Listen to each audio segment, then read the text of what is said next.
Oh, thank you. Interesting. I thought that was Caitlin at first.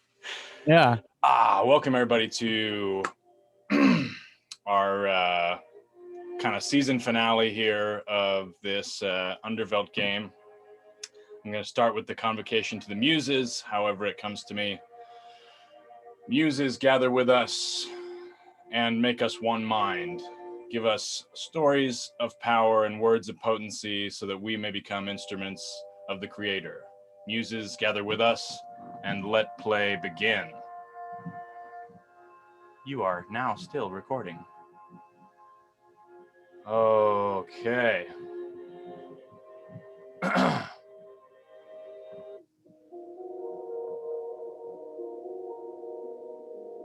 Oops.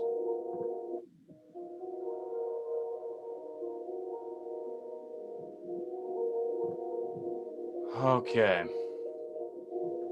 So, does that sound okay for everybody? Yeah. So obviously we've been out of the regular game for a couple of sessions, so I don't have the wrap up from last time to show you. But what I can tell you last time is that a lot of shit went down. Hold on, I'm kind of on the wrong screen here. Can you guys hear that? Yeah. That's funny. Okay, here we go.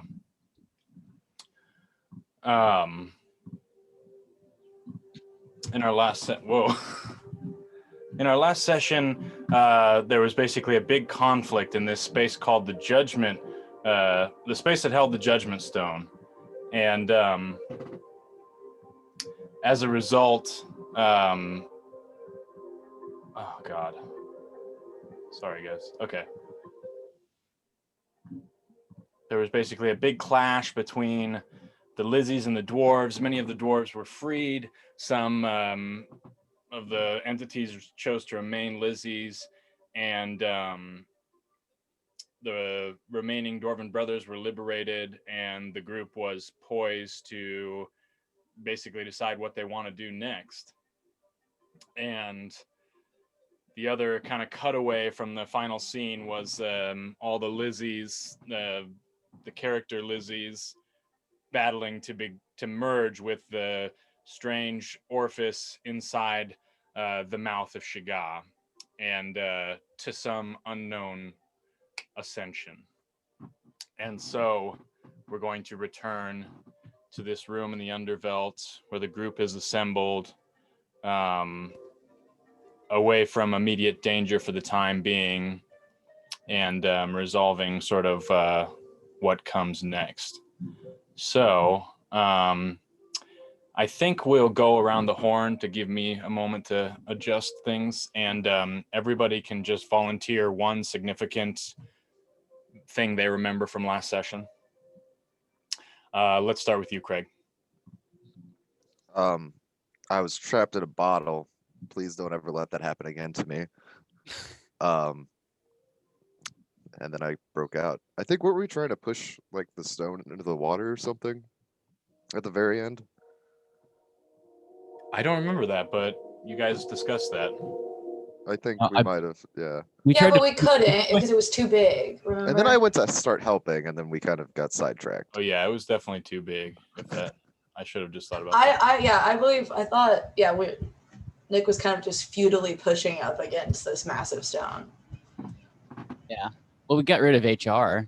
HR. That's true. HR. Yeah. I kept my Lizzie powers. I stepped into the light, but I still am cold-blooded and have spines. And you found Griff.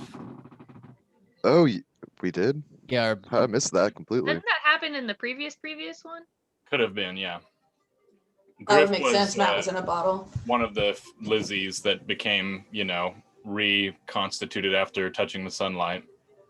Oh, yeah, because we almost killed him. Or we thought about killing him before we pushed him into the light and saved him. And that would have been not cool, guys. There's a big slew of unwieldy NPCs for me to try and keep up with this session, which is really cool. Yeah, there were some new Dwarven brothers that didn't end in Allen, but they were like... Harry and Barry or something. Yeah. I don't know. Okay. So, Effie. Oh, Um, I am still a Lizzie. We are surrounded by dwarves who aren't near me. They're staying away from me. Well, I'm still part Lizzie. I think I look mostly normal, but I tried to hug. I went in for a hug, and I got shot down. Oof. And I think that's it. We've got, like everyone's back. Everyone's standing around. Nick's pushing on a stone. Yeah. It's not moving. Sorry, Bippers is pushing on a stone. Really heavy stone. Not going to be able to just push it right in. Maybe there's some way you could figure it out. If it's important to the group, they'll have to discuss that. A wedge. Everything's possible through perseverance. I think we should definitely figure out what we're doing with the stone before we do anything else moving forward. All right. Yeah. I'm kidding. I don't really care. What do you remember? Alka, your mic's off. But what do you remember? I just didn't hear that you said my name. Yeah, that was it. I just remember like trying to push whatever Lizzies I could into the Judgment Stone so that they would change back, and trying to avoid the Lizzies that were still fighting us. And that's basically what I remember, apart from what everybody else said. Oh, I forgot that I violently attacked and killed some Lizzies. I stabbed him in the eye and just kind of I remember that now, yeah. Okay, well, we're going to return to the room of the Judgment Stone and open up character dialogue here. And if it works out organically, go ahead and signal that you're going to do your prompt. Yeah. So group discussion. And we return to, I'll give this some flavor text. We return to the scene where the group is huddled, sort of recovering after this skirmish. Dwarves are still, kind of getting their brethren righted, getting them on their feet, sort of orienting them. The dwarves that are have, survived this gauntlet, they look like their dwarfness had been slowly being sucked out, and they look kind of like concentration camp-esque. They're maybe not quite that dramatic, but for dwarves, they're looking scrawny and bony and kind of pale and screwed up. And except for Malin and Stalin, they both look pretty good. And Rollin, he's doing fine. Griff looks likewise kind of disoriented. He's kind of shifting around, kind of getting his bearings. And so you all sort of find as the moments pass on, there's this palpable air that the survivors of all this circumstance are sort of looking to the road killers for guidance of where do we go from here? How do we make things right? Are we safe? Are we in danger? Where do we stand? Well, there's an awful lot of us here now. Should we start counting people here? We got a head count on everybody. To what end? Does this mean the strike is over? Yes, we will have to meet and talk about. It is important, but for now, we have other concerns, I think. Well, I think we all deserve a nice rest, I think, at some point after this whole ordeal. I think getting everybody back to, what's left of camp might be important, although it's kind of a shit show over there. I could sure go for a pretty good beer. It's not the best. But it is better than down here, which we should get out of. Yeah, didn't we see some big fish thing swimming away too? Or is I making that up? Indeed, you saw the mouth of Shiga swimming past in this little section of river back towards by the most direct route you can imagine through the fortress known as the Wet Forge and back towards the tunnels that lead to the Dwarven camp and the Low Road. Cool. Which is also Alright. the Wet Forge is coincidentally where you guys ditched the dwarven mining wand. Oh, well, I think that's something else we should grab at some point too. Yeah. Yeah, okay, Anyone else but if got we some go back thoughts? there, do we have a way to leave? I don't love the idea of just retracing our steps when we can see light right up there. Yeah, Do you you talk not- about hanging out in the cave longer? Are you not talking about these like half-alive dwarves that were just lizard people? Like Yeah. maybe we should like take care of them a little bit instead of just like, Sounds hey, like you're your free. problem. Good luck. But Also, they should like, come with us. maybe take some jars of tears of Shagad, just, case on a rainy day. We need some at night to like be powerful, and then in the daylight we'll just like go back to normal. Yeah, but is it just like straight up daylight that does it, or is there something special about this area? I don't know. Okay. Don't want us all like just going up there and being like, we're all creepy lizard people forever. Well, I don't have my lizardy stuff anymore, so frankly, that is not a concern for me. I'm Right, gonna kind of weird All to right, begin with. I've though. seen the error of my selfish ways. We should definitely help the dwarves, but then we ask them how they got down here, and we leave via that route. I think we like covered that when we first got here, and I don't think we got a good answer out of them. But maybe some of these dwarves remember better. Maybe there's some olders. Yeah. Let's climb. See, here's the thing though. The dwarves got in, but then they couldn't get out. So, do we really want to trust them to try to get us out of here? So, Okay.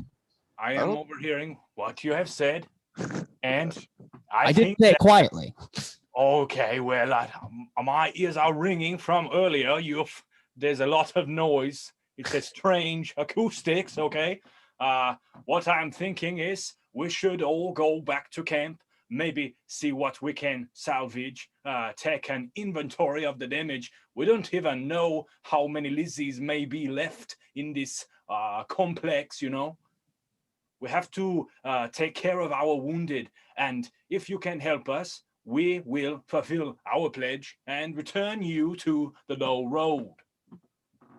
Oh, But well, just how the low long would road, it take though. to get out of Yeah. here? The dwarves have been down here for like 800 years. You guys have been down here for 800 years, right? I mean, We have been on strike for 300 and some years, yes, that's just on strike. How long did it take you to get down here? but you can use the road. We can send you down. I remember what happened last time. I don't like the road. Down sounds like not where we want to go. Yeah. Would you be okay without our help?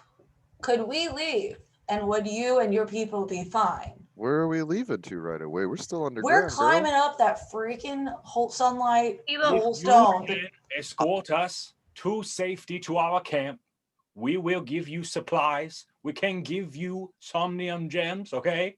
We can reward you for your bravery. I just Okay, want to. I'm in.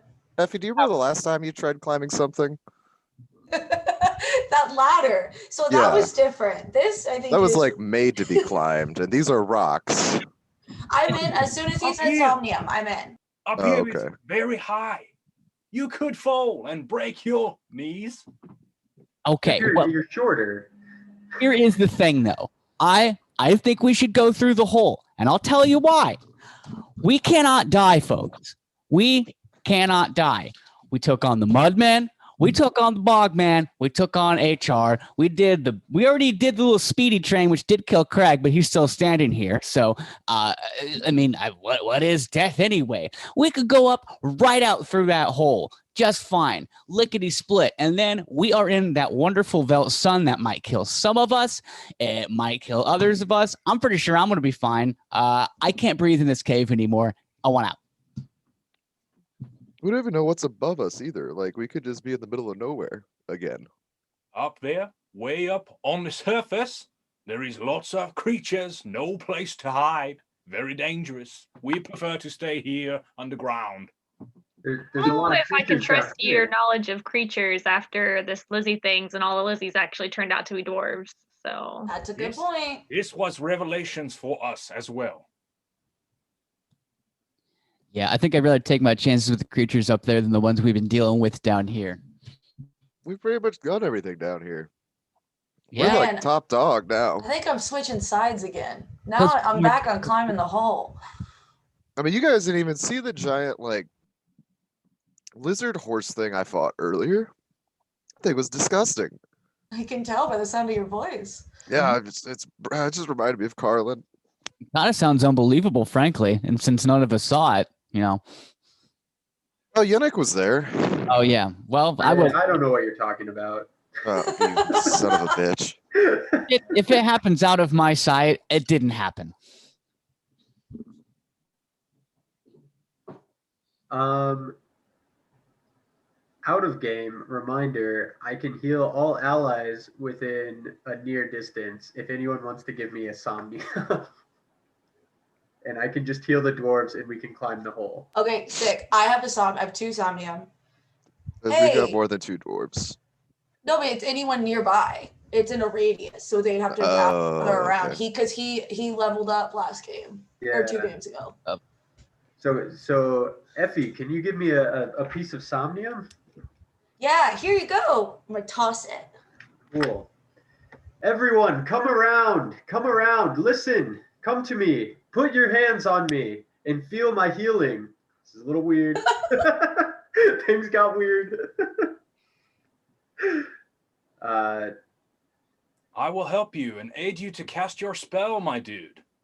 And I will oversee to make sure there's no funny business. Allow me to imbibe upon my magic pipe. And Rollin charges his pipe and it glows red, the jewel within, and he reaches out to like boost Lord Yennick's spell. So what's the effect of your spell, Yennick? So it is all near allies are healed. How much? That's all I wrote down. Okay, so it's going to be your vision score roll. Okay. But with the combined efforts of, let me give a roll here to make sure this is legit. What have I done? Here we go. All right, so Rollin goes to like join the spell and he sort of like coughs and like blows like this like sparks and stuff out of his pipe, and he's like, okay, let me try that again. He like kind of redoes it and he rejoins the spell with you. And what was your result, your roll, Lord Yennick? I haven't rolled yet. Oh. And I had something for the prompt. Can I just read part of that? So away. before I cast this spell, Lord Yennick's gonna reach through the neck of his tattered shirt and softly yank on a cloth string dangling from his neck, breaking the knot that was holding it in place. A small rusted key sits within his hand. Imagining the light from the sun once again warming his face, Lord Yennick places the key within the shackle on his wrist. A faint click can be heard, and the shield which has been attached for so long falls with a dull thud to the ground. Oh shit! And then I will, I guess, let everyone come forth and heal everyone. I got a 3. All right, everyone heals 3 points from Yennick's effort. Everyone's going to heal an additional 2 from Rollin's contribution. And then everyone is going to get a 1 hit point boost, a permanent 1 hit point boost from the joined magics going on here. You are quite the spellcrafter. You too, my brother. So are you like done with that shield now?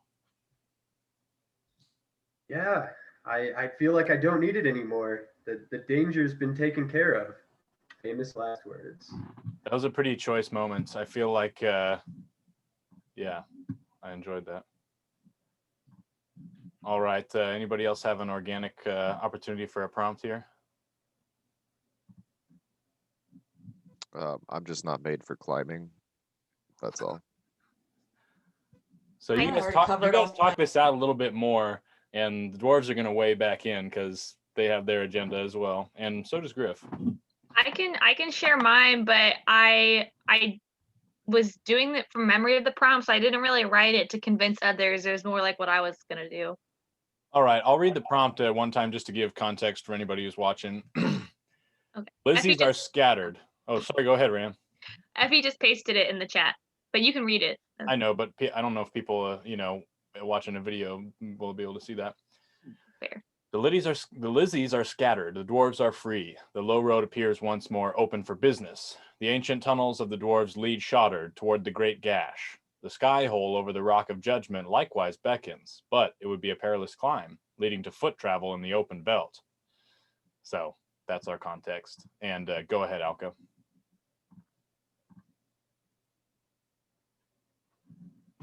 Now that I stand here before the Judgment Stone, the entry back to the Veldt, I have a choice to make. Do I stay here with my dwarven friends or see what adventures lay above ground? While I do feel a certain attachment to the Underveldt, I've seen so little of the world. I spent my whole life in Walden Woods, and now that I've had a taste of adventure, I want to see what else the Veldt has to offer. Of course, if Malin, Stalin, and Rollin needed an extra hand now that their strike is surely over, I could be persuaded to stay for a little while.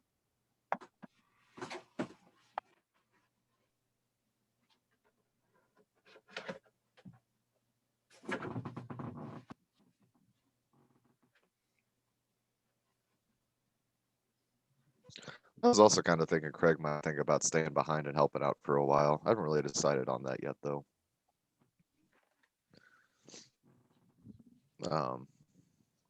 Okay. Is Griff still around? Griff, what are your plans? What are you going to do down here? The entrance that we met you at is closed. Griff comes up to you and he says, "My way is on the low road. I need to speak with the dwarves and understand their design, and I think that's the best chance for me to get back to where I'm going." Do you ever plan on going back to the Veldt, to the outside, to the light? I will return to the city of bridges and to my order and to my superiors. Hmm. Have you considered going now? Because I don't know if you've talked to a lot of these dwarves, but they aren't exactly forthcoming on a lot of the information, you know? Griff, do you know how to leave?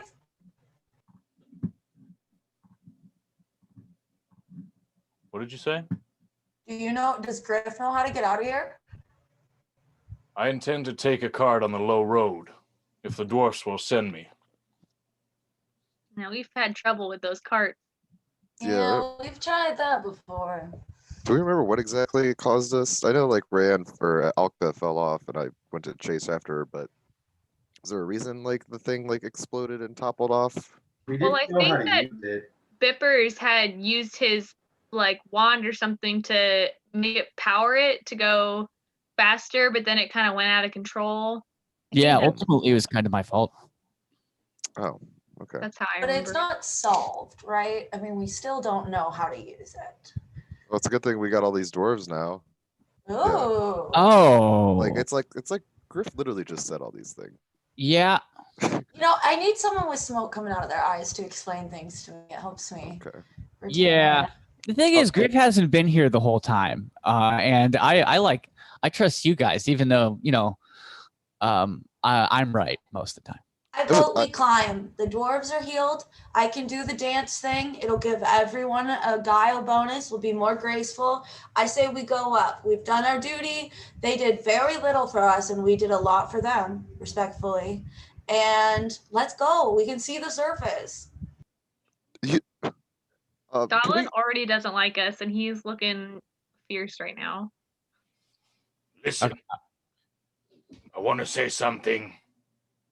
I don't like surface folks much, and I don't like the idea of going back to the surface. But you have done my people a great service. If you want to take us back to camp, we could use the help. If not, you've done plenty, and I want to give you a reward. I was wrong about you. And Stalin opens up from his pack, and he has this basically little locked up chest with the key in the lock, and he hands it to somebody. Craig, probably. I take it. Oh, okay, hands it to Effie. Here you go. Hopefully this What? will help you whichever way you go. My people have to leave. We have to return, try to rebuild, try to stay together. If this is your way out, so be it. I accept it and nod solemnly. Be careful. Well, There are dangers above as well as below. And with that, he walks off with the group, and they're kind of packing up, getting ready to return back home through the wet forge, through the tunnels, back to the dwarven camp and to the low road. Say we vote to see what we do. agreed. Can we like get like a rough height estimate of how far away the surface is from down here, just so we get an idea of how much we'll be climbing? I would say somewhere between 100 and 200 feet. Picture massive, proportions here. Cool. So super quick, super easy, right? So you'll at least want some gear or maybe some, yeah. It'll be basically a very perilous climb. But Now that I'm looking, Yeah, Starting to feel. Oh, You see, sorry. it was so far away that it looked like it was only a couple inches or so. I agree. I didn't think it would be that much. I was using Craig for scale, and he's a lot taller than us. So I like was a foot thinking that taller. it was gonna be. I'm actually for going through the wet forge, and that was actually my opinion the whole time. I'm yeah, already I'm- backing away slowly from the Yeah. hole, like I never intended. to As soon climb as it. we talked about how high it was up, I walked away and started following Griff. I was like, all right, hey man, you seem to have a good head on your shoulders. Let's talk some more about your plans. God, we I'm are just not a starting to courageous feel- group. I'm No. just starting to feel sentimental about the dwarves and leaving them so soon. So I'm gonna pretend like that's the reason. Yeah. Shed a When I little said that we tear. were never going to die by going through the sky hole, I mean, we're probably never going to die going through there either. That's true. That's a good point. All Come on, right. Can't And- wait to fight the mouth of Shiga. That's going to be fun when we go by that. Well, we've done a lot already. I Yeah, heard let's some let the other. dwarves do that. We'll just kind of run on. Yeah. Yeah. Also, if we go with Griff, we'll also have this like badass dude and his flails with us, just like chilling. That is true. Yeah, are you guys familiar with the term cannon fodder? No, could you explain it? We Nah, can't you'll hear figure you. it out. Oh, okay. Oh, no. everybody is. Never mind. Okay, so we're all in favor of going back to the camp with the dwarves, right? Yeah, I've been saying it. So the Yeah. dwarves are like, they're kind of like taken off. Like they're like, look like refugees. They're already kind of like off walking as you guys are kind of coming to a consensus.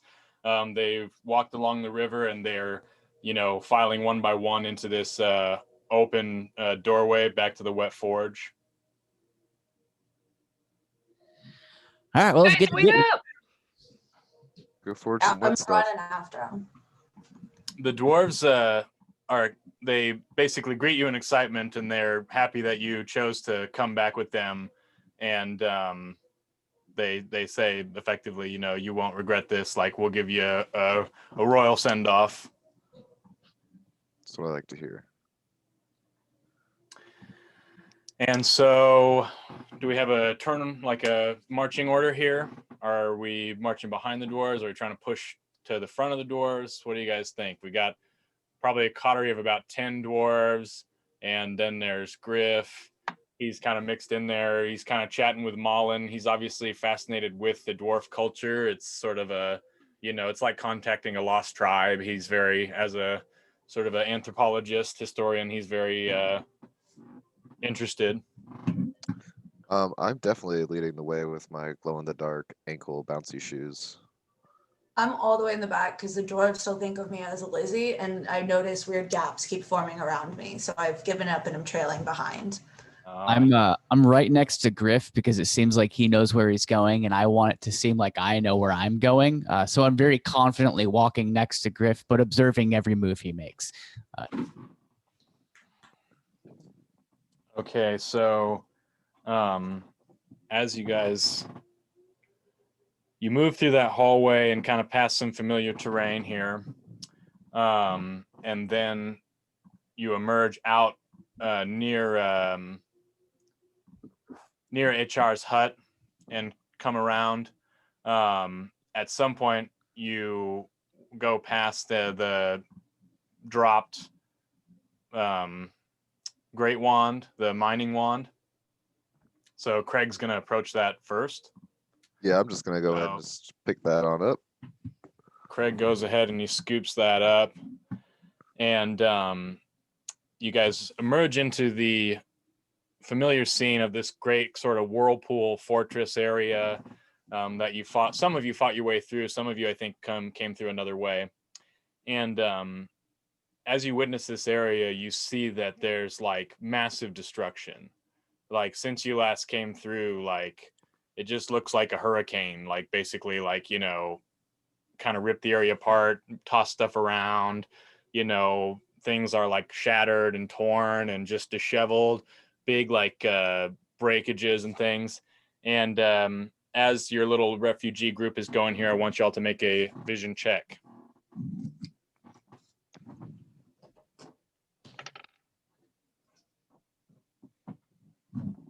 I got 15. 23. 13. Okay. 14, sorry. I think you're all going to see this. You all had pretty good rolls. 14.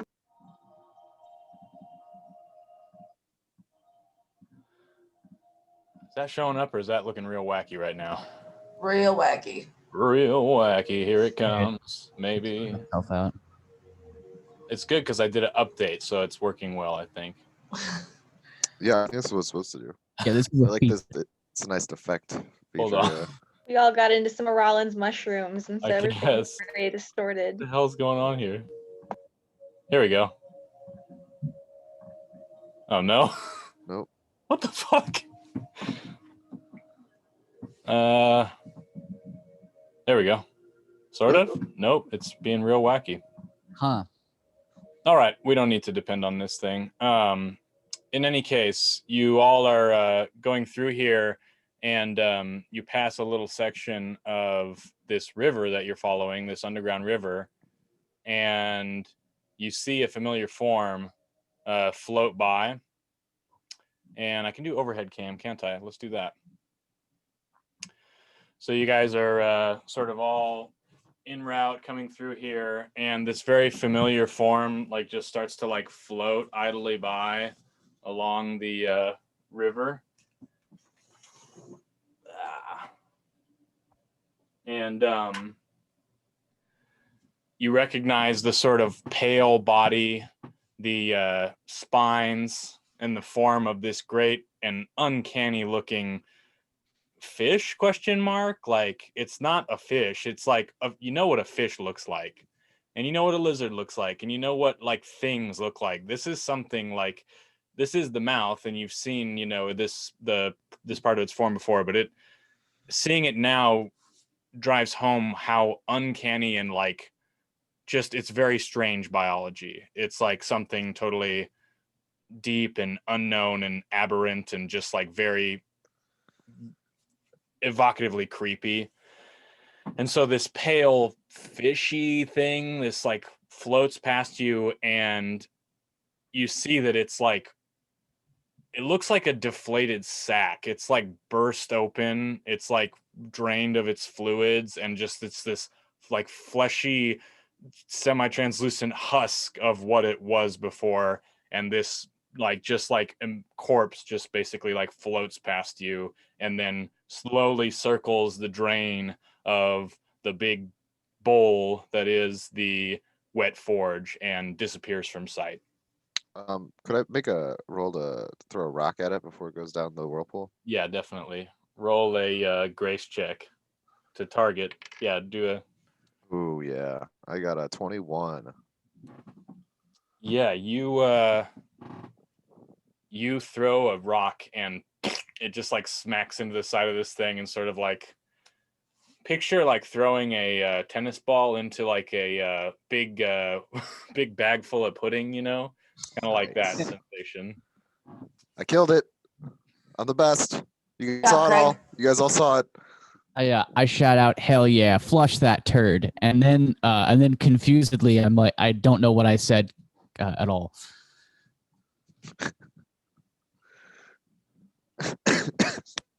All right, so you guys continue. Well, I don't know why this camera's wigging. I'm gonna have to grab my backup. Hold on.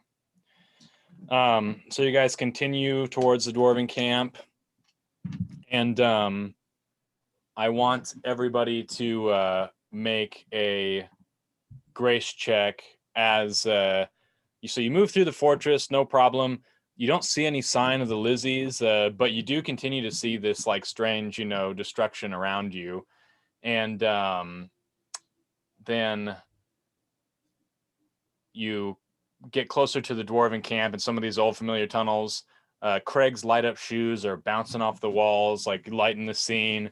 The dwarves seem to think it's kind of amusing. I would say Griff's not really impressed. He views it as sort of a novelty or a frivolity. And then you guys get to a kind of a low tunnel and you hear something. So I want you all to make a grace check. 8. 17. 22. Not 20, but 26, I guess. Oh wait, sorry, I got a 7 then. So I believe everyone except for Bippers hears like labored breathing in the tunnel down a ways, like kind of like a kind of a deep massive breath of some kind of beast. Is it too late to climb out that hole? I'm gonna take out my knives. I don't know. I was gonna say hand swords. My Hand knives. swords, yes. That's how they translate in Cavalcadian. I'd like to turn on my headlamp. Oh yeah, good call. Hell Nice. yeah. Good call. I would like to start ushering the dwarves and like herding them into a defensive area. Like Cattle. just like trying to just like they're a bunch of children. Like, all right guys, we're gonna just go over here for a minute. We're just gonna go hang out. At least all like the little weak ones. Yeah, I'm gonna help you with that, and I'm gonna help you by like jingling a bag of somnium like around and be like, "Come on, guys, come on." Perfect. All right.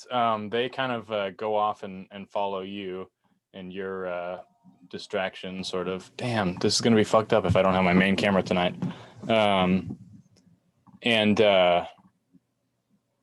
going to have to improvise here. Alka had, I believe, the highest roll. No, Yannick did. Oh, Yannick. Or Yannick did, yeah. Yannick, you sense that you know what this is. You think that ahead in the tunnels is the creature that the Lizzies had enslaved that you encountered before. The tri-horned beast with the armor plating and all that business. Guys, I think this is the same animal we fought previously. It's an armored beast. It's pretty powerful. Oh yeah, we didn't kill it. We just let it run away. That's right. It's probably out of control because no one's controlling it. I can control it. Go right ahead, please. It seems pretty feral and pretty big. That sounds like a dangerous plan. Yeah, I'd have to get pretty close to it too.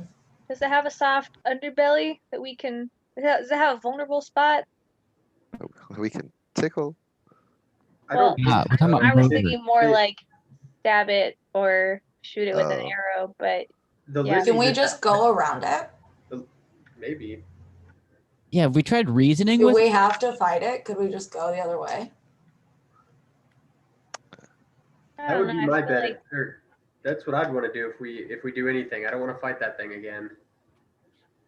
It was 2 of us. We almost had it, and there's like 6 other Lizzies with it. What do we have? An army of dwarves and all the road killers and Griff. I think we could take it We don't on. even know if we damaged this thing, do we?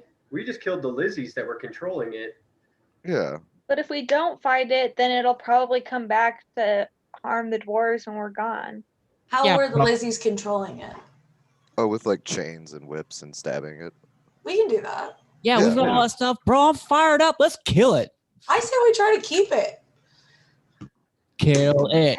Kill it. Tame it. Kill it. I'm stomping around in the cave just saying kill it.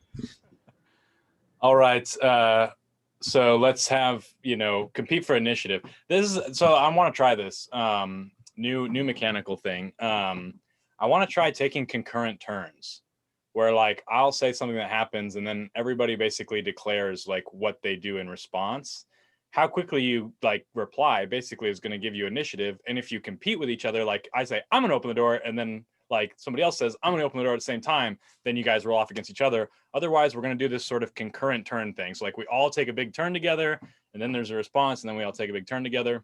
We'll try that in this instance for the first time. Never stop experimenting, even the last session, no matter how much it might toggle things down. Experiment is better than accomplishment. All right, so go at it. Go off, fam. I'm gonna run closer to the cave and try to control it with my voice. I'm getting my arrows ready. I got my wand all pulled out, and I'm also like closely behind. Use that blasting wand, Craig. Here, why don't you take it, Yannick? I have no somnium. I have none either. And I have don't want it. somnium. I'm gonna ask for somnium. I will give Yannick. How many do you need? I think it's 2 to fire. Okay, I have 5, so I will give you 2. Cool.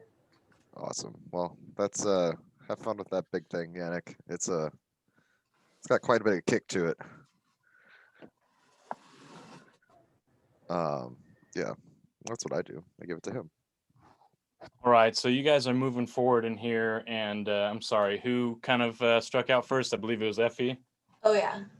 Effie strikes out, and she is kind of, her silhouette moves down the hallway, lit from behind by various lanterns, light up shoes, and other strange forms of illumination. As she goes into utter darkness, right? What's that? As she goes into utter darkness, being night blind. As she goes night blind into to Damn it. I'm shortly behind with my headlamp. Oh, with the headlamp. Yeah. Oh, okay. Analka's following up with the headlamp, and you see ahead of you this fearsome creature, sort of hunched and wounded, obviously like bleeding from several like wounds, and like kind of like having these big chains through parts of its face, and manacles on its legs. It has a crude platform up top. Let me get a real good view of this because I don't think all you guys have seen this. Real good view on my backup camera. But anyways, big beastie. And it like kind of looks up and kind of startled, trying to like, it's very much like triggered as you come up and approach it. Hey, everybody watch out for that tail. It's just a giant sword. Yeah, I do see that. It hurts. Yeah, where the stump of its tail's been hacked off, this crude, like basically big cleaver's been sort of bolted on and kind of grown into this thing's. That poor thing. What's your move? I'm gonna try to control it with my voice. All right. So you're rolling a is it guile for that? Yeah, I roll a guile, and then which I'll just do and stop talking. Okay, Alka, what are you gonna do to assist this effort? I would like to use my weird aura sense thing to see if it's like angry or frightened or feeling or hurt or what. Try to get a sense of if it's like a danger or if it just like needs help. Okay, so you can see sort of radiating in the darkness that there's fear and pain sort of emanating from this creature. So you can communicate that to Effie for her insight, perhaps. Effie, I don't think that this thing is really a threat to us. I think that it just needs help. It needs some healing. I got this. And then I got a 14, so I don't know if I actually do got it, but. All right, so we're gonna give you advantage because of Alka's insights here. Okay, cool. In that case, I got a 24. All right, so you kind of like go into your, your animal sense mode, and you step forward towards this creature, and it just continues to sort of breathe heavily, very cautious about you pressing in, but continues to let you move closer and closer to it. All right. I got 2 words that I can command it with. Okay. So I'm going to go with trust me. All right. So you speak out to the beast, whispering, and it sort of inches towards you gingerly, and you can see that it has this big sort of bony crest behind its head, and parts of that appear to have been maybe basically stripped or ripped away, and in their stead armor plates have been kind of bolted on. It's really kind of a mess. It's like walking in on Michael Vick's dogs or something like that, and this obviously has been a creature that's suffered terrible mistreatment. No one heard it. Can I load the wand? Yeah. Do I hear that? Yannick pops in a somnium, and there's kind of the multiple barrels, the 2 barrels of the mining wand start to sort of dully rotate around, kind of in preparation. I haven't heard anything from up there, I don't think. And so, I yelled, "Don't kill it," but I guess I didn't explain. maybe I was downstairs when that happened. Yeah, I'm Right, gonna... so the creature bends down and sort of appears to be responding and trusting you. No one move! I'm gonna stand very ready in case anything happens, I guess. All right, Yannick, no longer carrying the shield, has both hands wrapped around this great wand, menacing it towards the beast. And yeah, go ahead. What do you guys do? I'm going to continue towards it and attempt to touch it on the side. All right, you reach out and touch it, and as you do, you notice big, kind of crisscross layers of marbled scars across its scaled surface. Some old wounds, some not very old, and a few very fresh and maybe festering.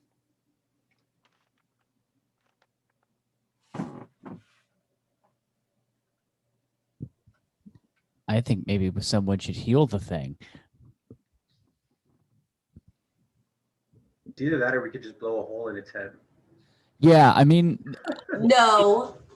I'm just saying. Get up here. Drop that gun. Come up here and help me heal this thing. And I give you my last somnium to do it because I think you need that.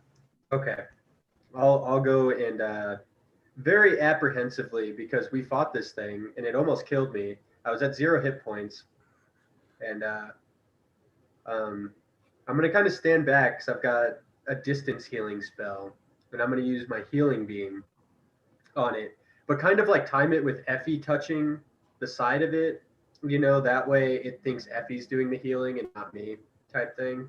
Because I don't want it to get my scent back and know that I was fighting it. All right, so you send out a healing beam as Effie touches and kind of soothes the beast, and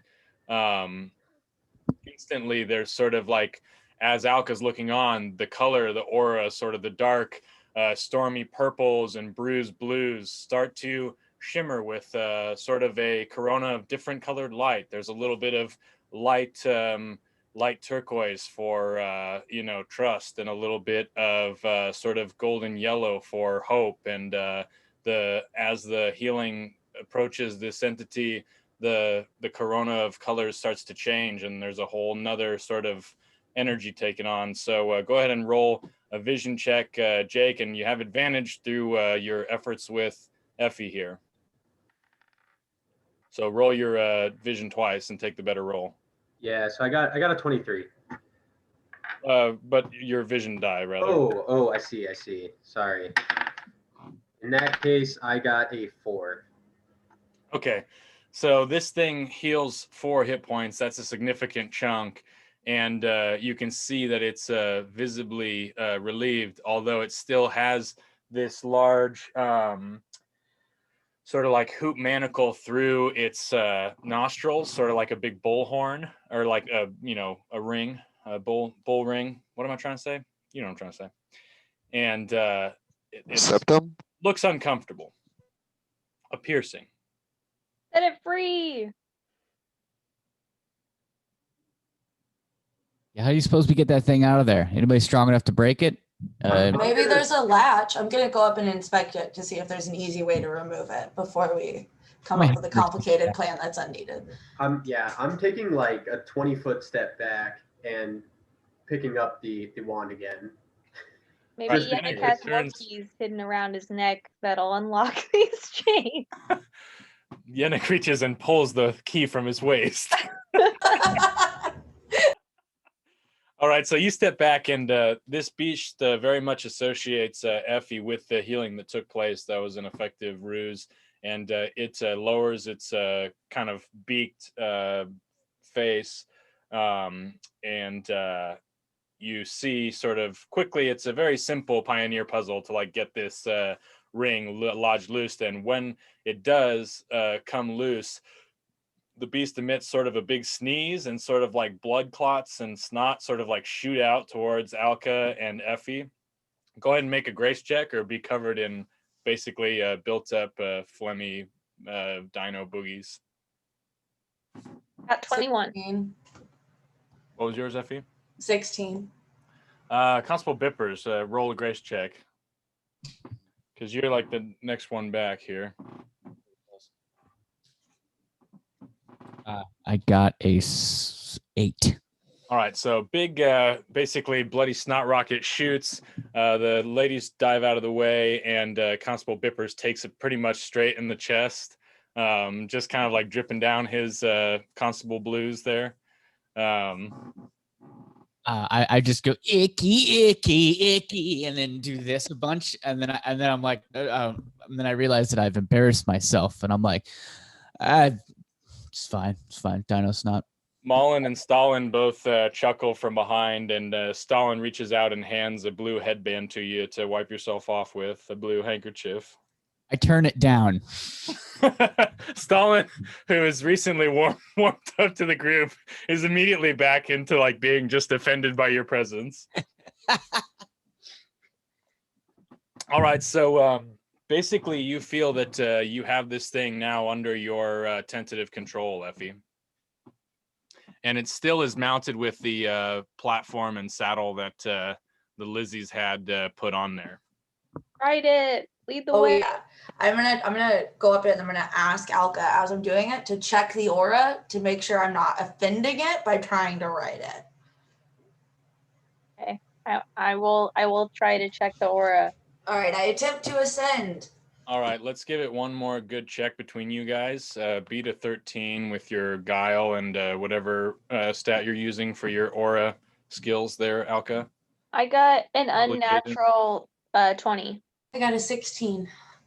All right, so you guys, green light, good energy for mounting the Lizzie, and there's space for 2 up on the platform. Nice. Oh, shit. Join me. I'm coming up there. All right, so you guys, you clamber up on top of the beast, and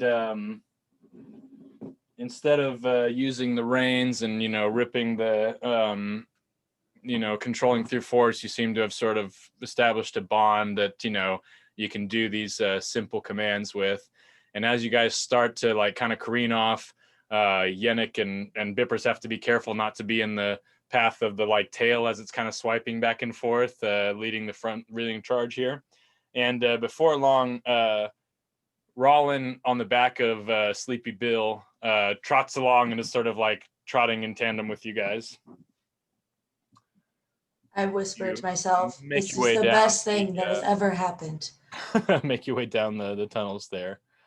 And so you move off toward the camp, and I want to have a minute of dialogue of like what goes down, what's talked about in the tunnel as we approach the camp. So go for that. I still don't trust this beast. If it gets startled, we're all screwed. Yeah, it's Well, almost not like all of us. A couple of us up top here will be okay. it's almost like that thing had something to do with Carlin dying or something earlier.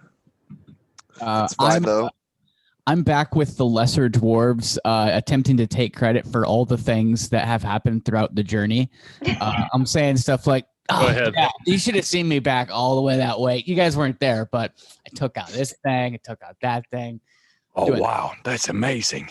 Yeah, I'm a real badass. It's pretty cool. It's pretty cool. Yeah, if you guys want autographs when we get out of here, I'll charge you like very small amounts for it. It's fine. Oh, yeah, sure.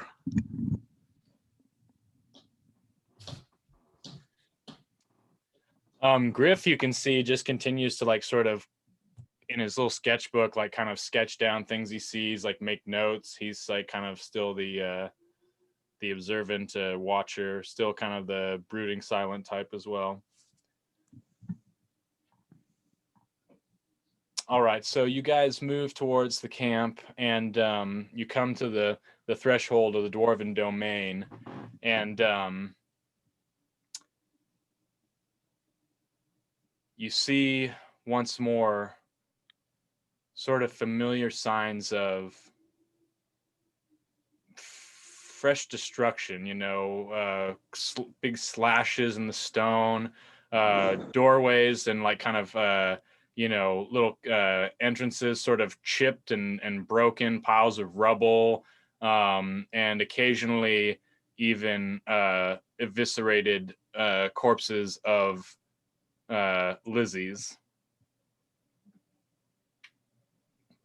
And does everyone get a chance to share their prompt formally? Yeah, I did. Okay, great. And so this little group finally returns back to the domain of the dwarves and assemble back in the camp. The camp is in really bad shape, as it was when Yennik and Craig left it during their last encounter with this beast. Do you guys recall what you did with Colin's body? I'd like to think I buried it, but who knows? We I'd didn't like to really think actually that I cover just that. left it out on the ground. Actually. Yeah, we didn't really have much time. I can't remember honestly whether you guys buried it with. I think you buried Vincent. I know we sat down next to a fire after all that happened, and then that's kind of was the end of the episode. I actually just placed them in an inappropriate position together and left them like that. So I think that I'm getting from this that you didn't take any care to bury these guys. You were in a hurry last time. We were in a hurry. Can't really be blamed for that. So when you guys return to camp, you find things disheveled, but you do not find any sign of Colin or Vincent's bodies. And you don't. You just have this disheveled dwarven camp, and as you kind of enter this familiar domain, the dwarves they express their gratitude and like taking you back. They say that if they can take the night to rebuild, then kind of reassemble their camp best they can, they should be able to get you guys set up and out on the low road sometime early in the following day. So why don't you guys go ahead and discuss how you're going to spend the evening here and how you're going to take your little respite. I'm going to go find Craig and have a sidebar asking what happened, like just kind of, like what happened to the bodies, Didn't we leave them out? Like, yeah, like I definitely know Carlin was just over in that mess of the main hall tent or whatever, and like that's where he died. do you think we should be worried that there's something besides this this dinosaur thing? I mean, maybe. We also like, there's still a bunch of Lizzies. They might have run through here and, just snagged them. I don't know. Okay. We should definitely just keep this between us two, though, and definitely not talk about it with anyone else. They were buried somewhere. Yeah. And that's all we need. They need to know. Yeah, they'd probably be upset if we didn't bury these guys. So. Yeah, I know Alko was pretty close with Vincent. Definitely he's definitely buried, like he would have wanted. Okay. Glad we got that straight. Yes, definitely. I want to. I'm just like talking to Effie about how powerful I feel on top of this beast, and how I just want to chill up here for the rest of the evening. Oh yeah, we You need guys to. have a little convo on top of the beast here while you're just in camp, I guess. I don't know. Yeah. What should we name it? Oh man, it's hard to top Sugar Tits. That was such a great name. I know. And I pat the side of its head. Oh, we should get it some food too. Do you think it eats meat? Oh, yeah, it probably does eat me. I was gonna say I have some of those weird root plants from back when we were near the Lizzie's, but I don't know if he'll like that or not. So now that I'm cold-blooded, I can feel that my stomach does not require as much nutrients. I Googled it. That's true about being cold-blooded. So I'm going to go get food from the dwarves and sneak it to Bessie, the Triceratops, instead. Oh, and I named her Bessie. I just said that out loud. Awesome. I love it. That's a great name. Okay, I'll man the platform here while you go get food. All right. So Alka stays on the beast. Effie goes off to find something to Bessie. eat.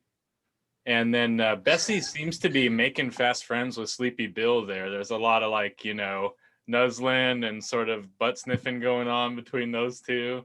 Yeah, they seem to be getting on. When a horse has a goat friend. Rollin and Stalin and Malin, they're all sort of like, you can tell, sort of grieving. The word has gotten passed through to them that Colin, is no more. They're also sort of perplexed and like looking around for his remains. You guys all go ahead and have a little group convo, kind of act out the scene. I have to take a quick bathroom break. Bessie's getting a little too friendly with Sleepy Bill. A little worried. What if she eats him? Okay, looking at this here creature, and even though I don't, this is the first time I've seen one of those. I'm gonna just discern by looking at its mouth, its beak sort of shaped mouth, that it probably doesn't eat meat. Birds eat meat though, and birds have beaks. Some birds eat meat. Birds eat bird seed. Well, true. They also eat insects and stuff, so that's like meat. No. Yeah, it's just like crunchier meat. I don't think this guy eats meat, so I don't think he's gonna, eat Sleepy Bill. Well, if he doesn't eat what Effie brings him, whatever meat she's finding, then I'll try giving him my roots and see if he likes those root vegetables. Yeah, I get a read that this isn't a very rude dinosaur, so I think it'll probably take whatever you feed it. Okay. Yeah, now that it's not under the control of the Lizzies, I think it's gonna be much more chill. It's got its sense of common courtesy back. Yeah. I mean, it is still like a legitimate, like just like walking weapon. Alka is acting like she has zero awareness of this like great battle that Yennefer and Craig fought and like the trauma that they endured, and we're just like, yeah, I have a brand new pet. It's great. Yeah, I'm like flinching every time that tail comes anywhere near me. I'm like, ah. Yeah, we've literally seen it rip people in half. Yeah, like that's what happened to Vincent. In case you're curious, he was cut in half by the thing you're writing. But once again, it's really cute, right? So it's fine. Yeah, I'm thinking we make it just fight the fault. mouth of Shiga. Listen. Have it ride off into the pool. Yeah, we'll just let him have it like I guess the mouse dead, supposedly. Yeah, he just he was an abused with the animal. rock. It's not her fault. No, I'm thinking the mouth just like metamorphosized into something else that came and ate the bodies of Vincent and whatever. Yeah, You know who we'll need on our side? Bessie. I'm thinking Sleepy Bill is a bigger player here. Yeah. Maybe it'll turn into a big rock monster because Craig threw that rock at it, and then it's gonna like morph into some rock beast. I mean, fish rock. me, that just felt like the skin, that it shed the skin when it transformed into whatever other thing it is now. Yeah. But maybe. I don't think we should think about it too much. It's Maybe it's gonna be a T-Rex. gonna stress us out. I'm picturing Jurassic World when like the original T-Rex and the hybrid like are fighting. That's how I Yeah. see this playing out. But But with a giant fish monster and a metal triceratops. yeah, Which are vegetarians, but I believe it's not actually a triceratops. And the word is herbivore. They're not vegetarians. Oh, my bad. You know what I mean. Same thing. It's just some sort of lizard thing. Someone's gonna have Veget- to. Someone's gonna have to baby bird Bessie some Eyes of Chicago. I will be asleep anywhere away from that thing, not doing that. So Effie searches around and does find that in the environment, never noticed this before, but there are the Eyes of Shiga growing around in the dwarven camp. Sort of look like new transplants or, fresh growth. But they've got big, heavy, stinky fruit on them, and maybe Bessie likes to eat that. All right. I don't know. What if? Graze. Yeah. What if let's let her pick. I suggest to Alka that Alka, as the writer, bring her over near the flowers and see if she chooses to eat them. I'm gonna like pet Bessie calmly and then try to like just like a horse tighten my legs a little bit to like get her to move forward and see if she responds to that. Aren't you standing on her back? Oh, I guess I'm not.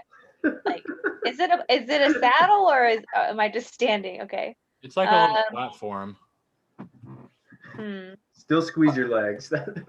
Still helps. I'd say.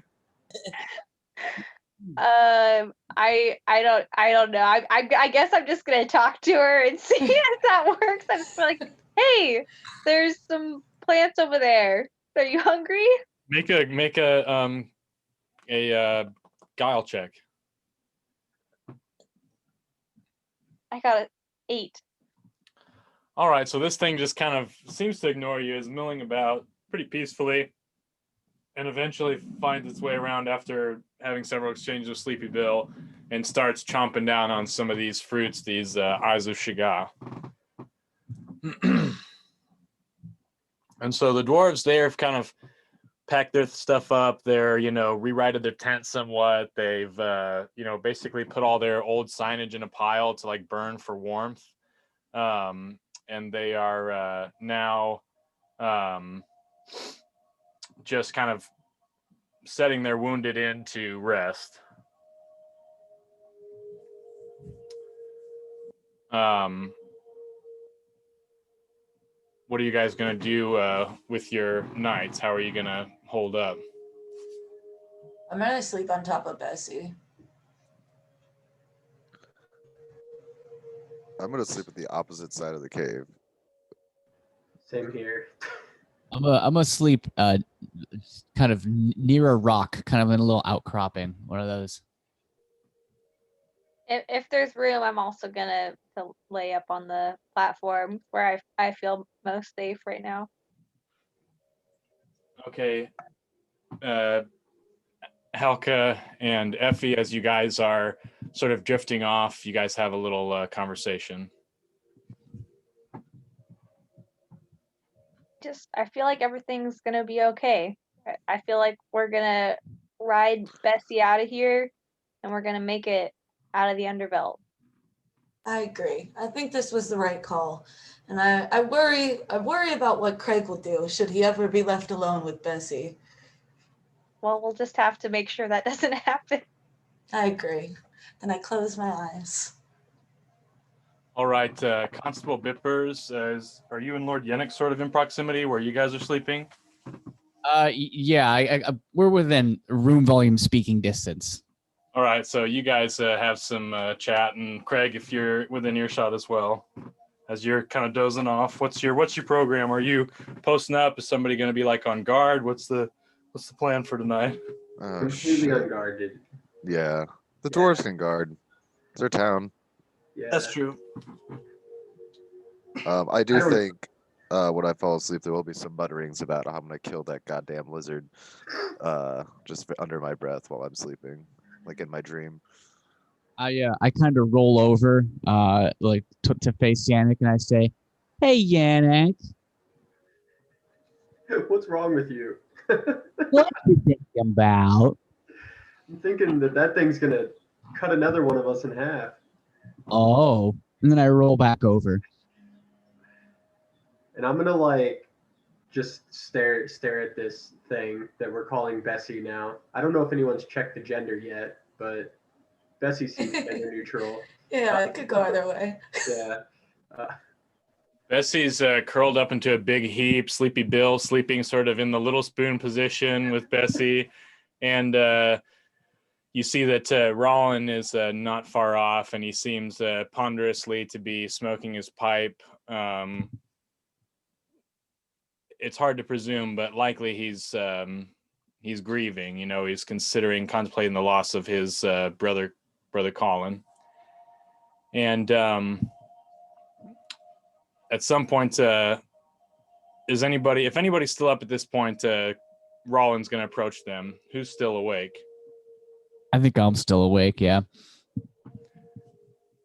Hey, having trouble sleeping? Yeah. You know, the visions. Well, if you want a little something to ease you to sleep, you might join me and enjoy the pipe for a bit. But you know I can't even keep up the act anymore. Yeah, I think I will do that. I think I will help. I will join you in that, friend. Seems to be a quite a character development. The prohibitionist is partaking. So you guys stoke a pipe together. You kind of talk, and he mentions the grief of losing his brother, losing so many of his people. What's your retort? What's your emotional volley back? I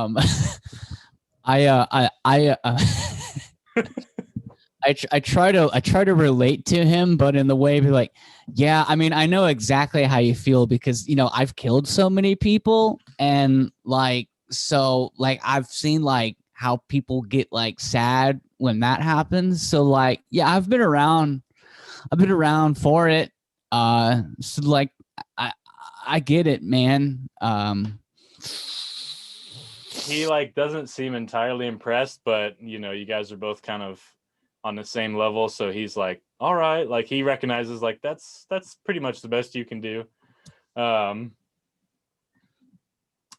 so the rest of the night passes uneventfully, and in the morning the dwarves assemble a crew, and you can see that they're quickly busy to work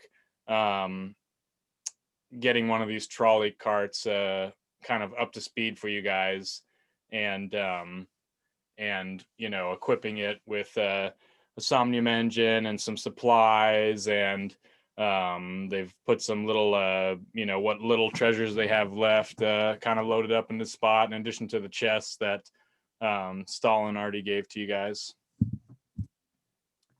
Did we ever open that chest? No. What are we waiting for? Yeah. I took it. I put it in my bag. I'm gonna open it on my own. It goes for everyone, but okay.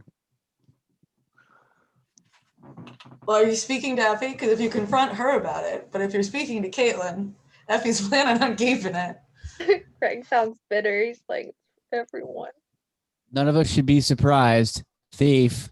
Just because Yeah. she's a thief doesn't mean she can't steal other things too. Right, that is true.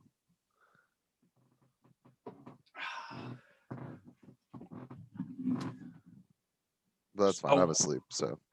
Right, yeah. Soon everything will be ready.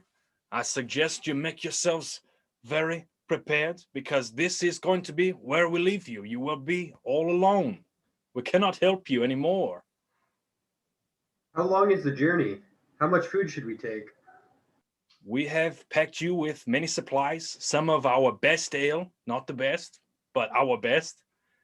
And you have some rations you can make use of. It may be 1 or 2 days journey through the tunnel along the low road to where the road ends. Can You I say ask what's at the end. end? Yeah, what does that mean? This is the end of the low road where the road ends. But what? How do we get up? God damn it, Craig. I just The said, road will take you where you need to go. Take you to the God's Gash.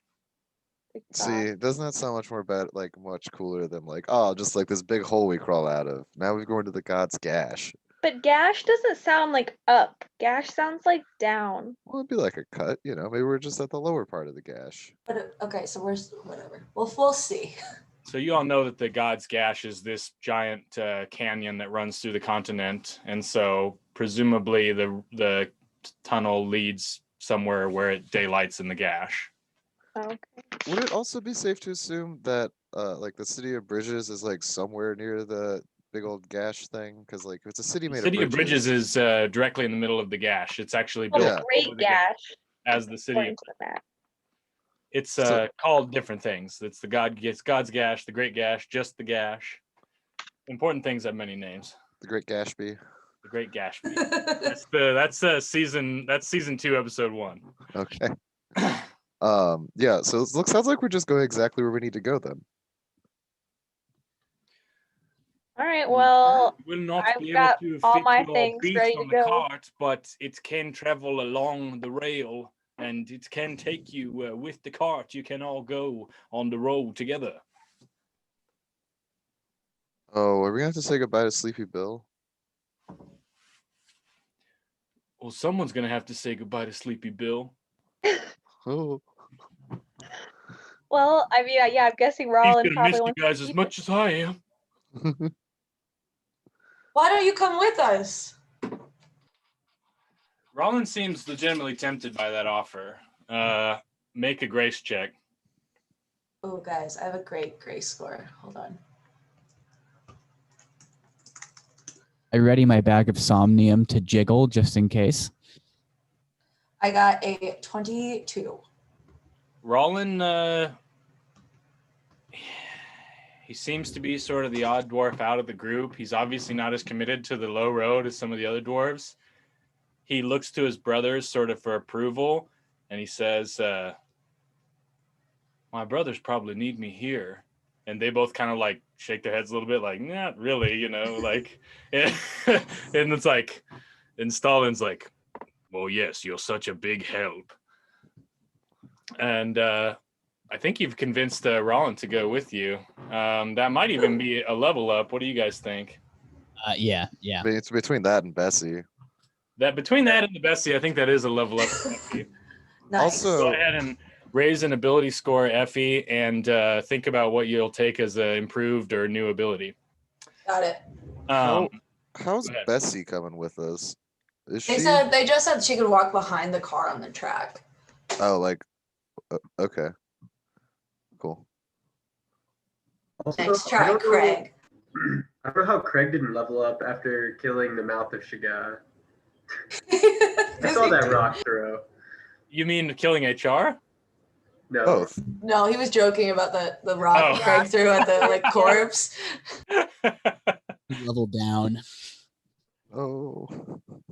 All right, so you guys sort of get put in place. The dwarves, they send you off with some treasure, and if you guys are looking for any other specific gear, now's your kind of chance to entreat them about that.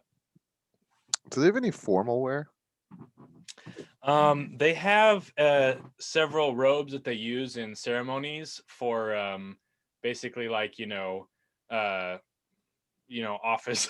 Like if there's somebody's getting promoted to like be like higher up in the union, and so they say, I don't think we've been needing this anymore. If you want it, okay, sure.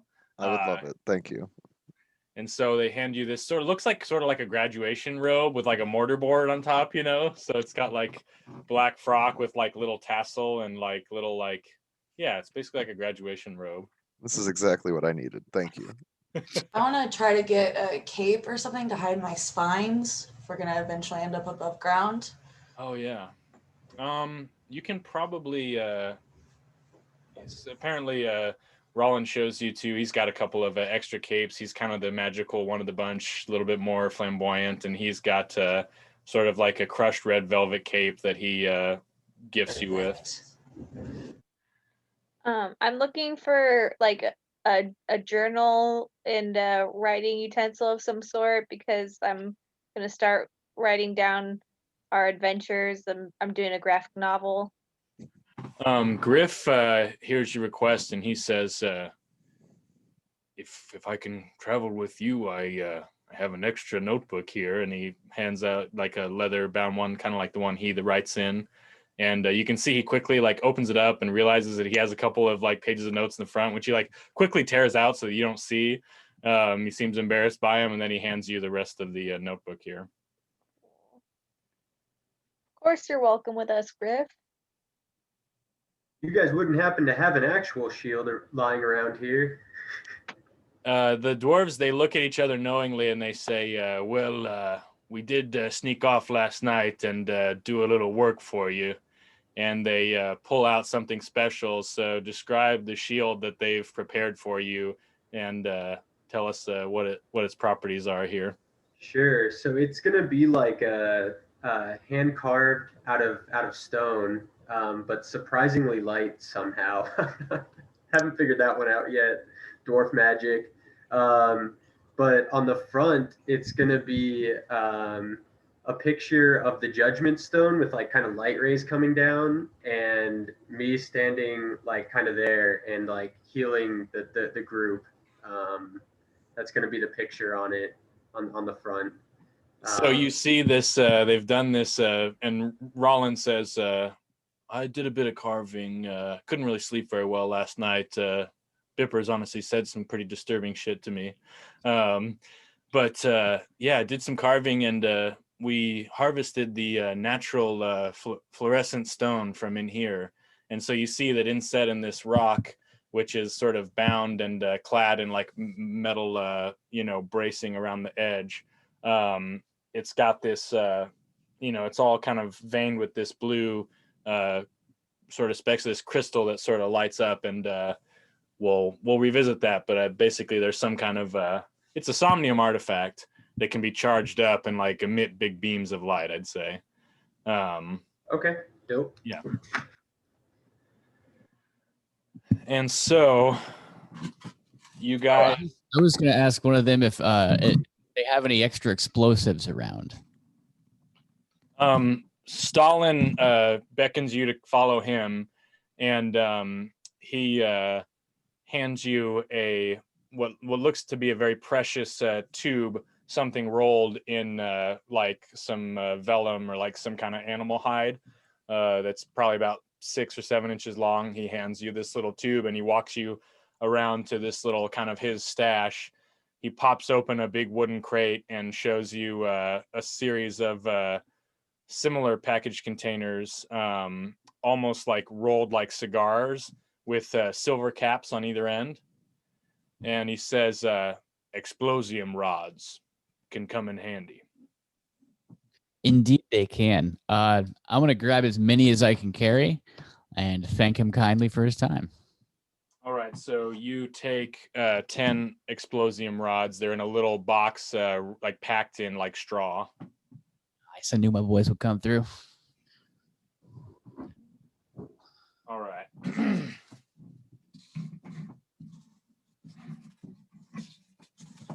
And go ahead and describe to me how you're loading up, guys. The cart will fit a number of you, and then 2 of you can ride with Bessie. So give me your processional details here. I'm staying on Bessie. I forgot a pretty good idea who's riding Bessie. Yeah, I'm staying up here as well. I don't think they're gonna get off that thing ever. We have to use the bathroom at some point.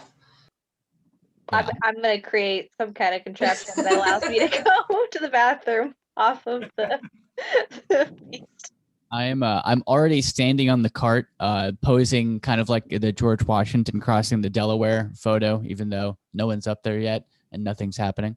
I'm standing like that. I guess I'm loading up all the gear since no one else is doing anything helpful. I'm just sitting, swinging my legs off the side, just staring off, watching Craig do all the work.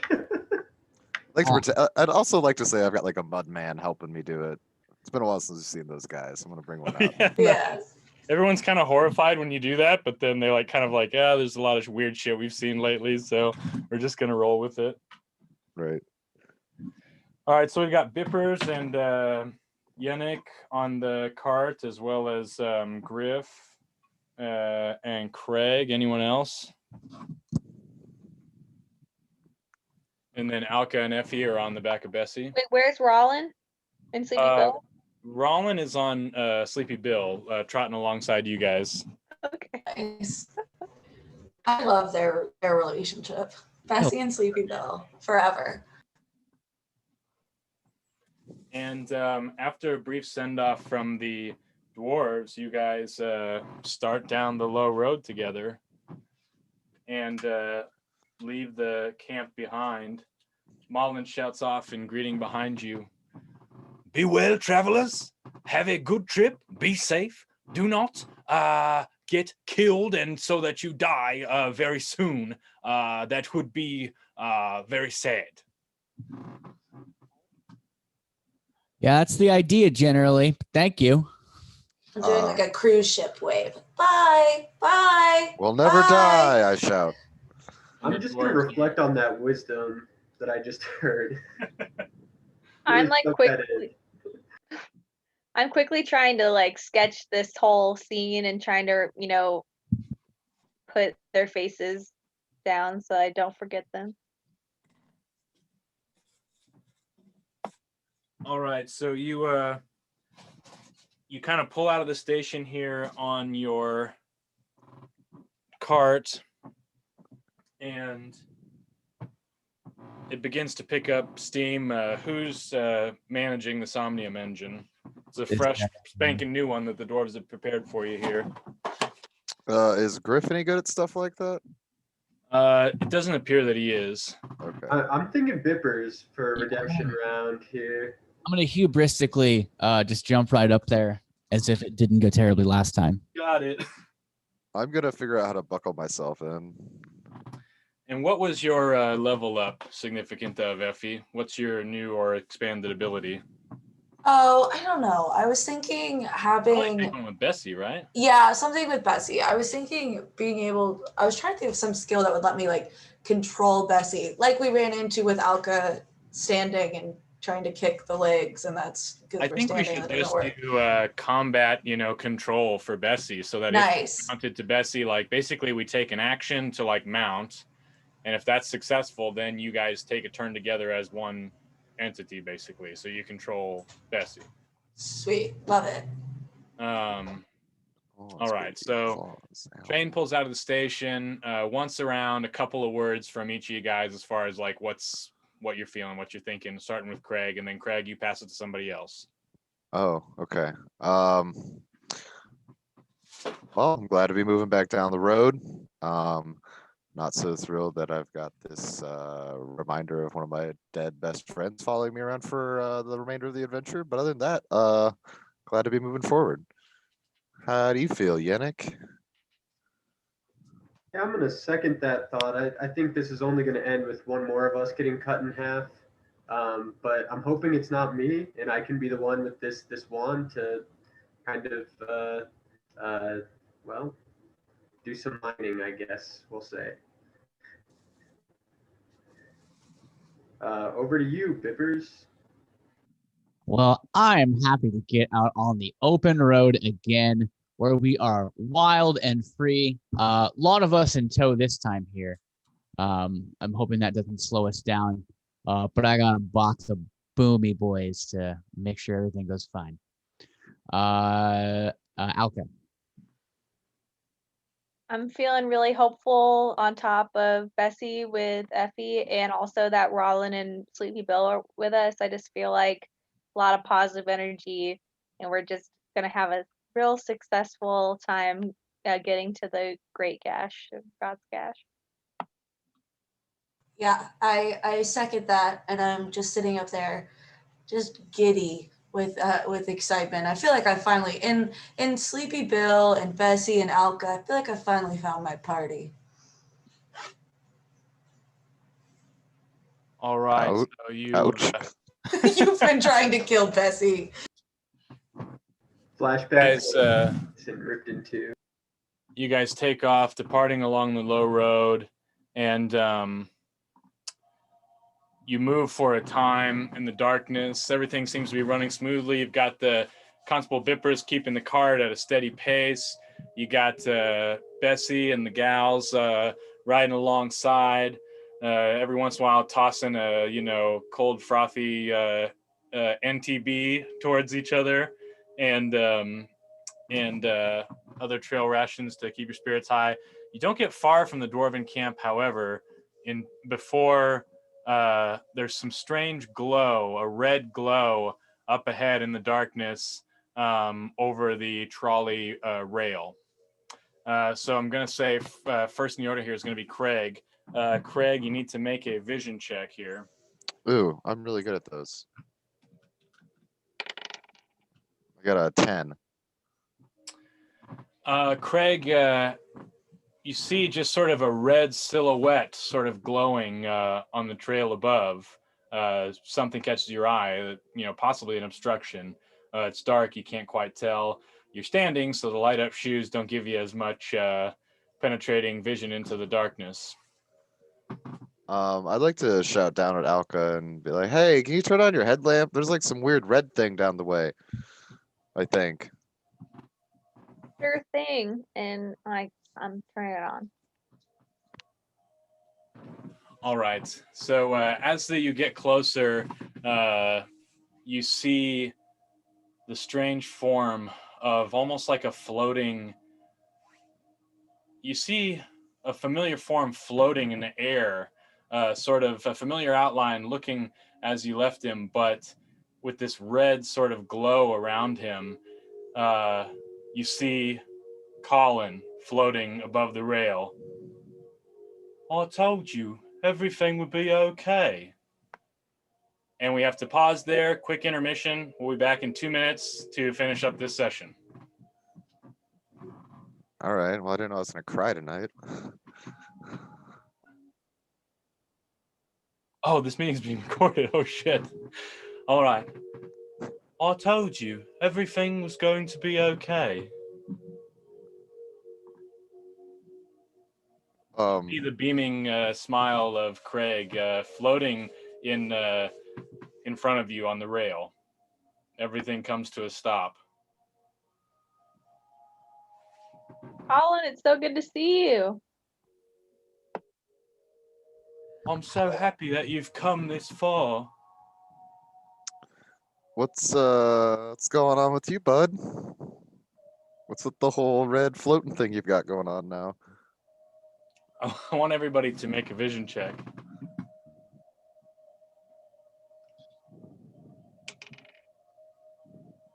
Sorry, I didn't catch any of those. I got a 23. I got a 10. I also got a 10. All right, Bippers, from your spot back in the cart, you see this, the floating red sort of specter of Carlin, totally unexplained and strange. But unlike the others, you also recognize that there's a big block, like there's like the trail, the trolley track has a big gap in it where this thing, Colin is floating up there. I scream out, there's a ghost and a gap. well, you got to slow us down there. I'm gonna bring Bessie to a stop. Yeah. Also, you're the one driving, Bippers. I crank it. I say, zoinks, I better crank it down. And then I crank it down ever so slightly. All right, go ahead and roll a guile check to manipulate the Somnium engine. You're rolling against a 10 to slow it down to a stop. I got a 12 total. All right, so you bring it to an even stop, and the stone wheels squeak before stopping in place, where Colin again floats mysteriously in the air above you. Where are you off to so soon? Can't you stay a while? Stay with the dwarves? I mean, we gotta get out of here, man. I mean, your compatriots have already given us a pretty nice send off. I think you're the only one that's having trouble letting go here, buddy. But there's so much still to do. So much still to experience together. Such as, can you give me a brief list? Or, we can eat together, or something like that, Yeah, let's eat. It seems like you've got some unfinished business here, buddy. Do you need? Did you find that your soul is not at peace, and maybe you have to take care of something unresolved to cross over? I'm just spitballing here. I think this feels more like a trap. Yeah, I'm not convinced this is really Colin. I feel like he's trying to get us to go into the gap or something. And then something's gonna eat us. I think we are the food. I'm thinking we need to put Bessie down in order for him to go on to the afterlife. I'm thinking I'm gonna slash a bitch with a dinosaur. Yeah, exactly what we were afraid of. All right, I want you all. We're gonna get a turn order established here. So based on a vision check, let's go again. Let's based on the last vision check. If you guys can remember your numbers, go ahead and place yourself in turn order and announce it to me. 17. I got a 12. I got a 10 too. So I think it's Bippers, me, Craig, and then Effie and Yannick are tied. So I can go last. Bippers, Alka, then Effie. Bippers, Alka, Craig, Effie, Yannick. Okay.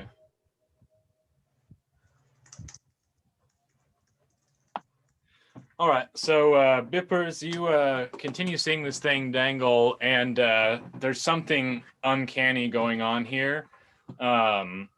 You definitely don't believe what you're seeing. So I want you to roll another vision check to try and sort of like see through whatever's going on here. I got a 10.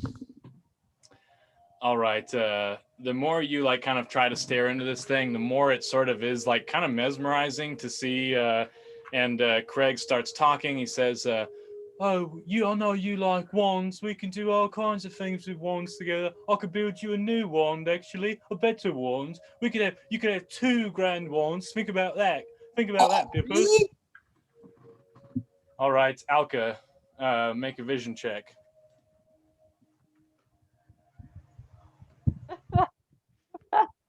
I got a 9.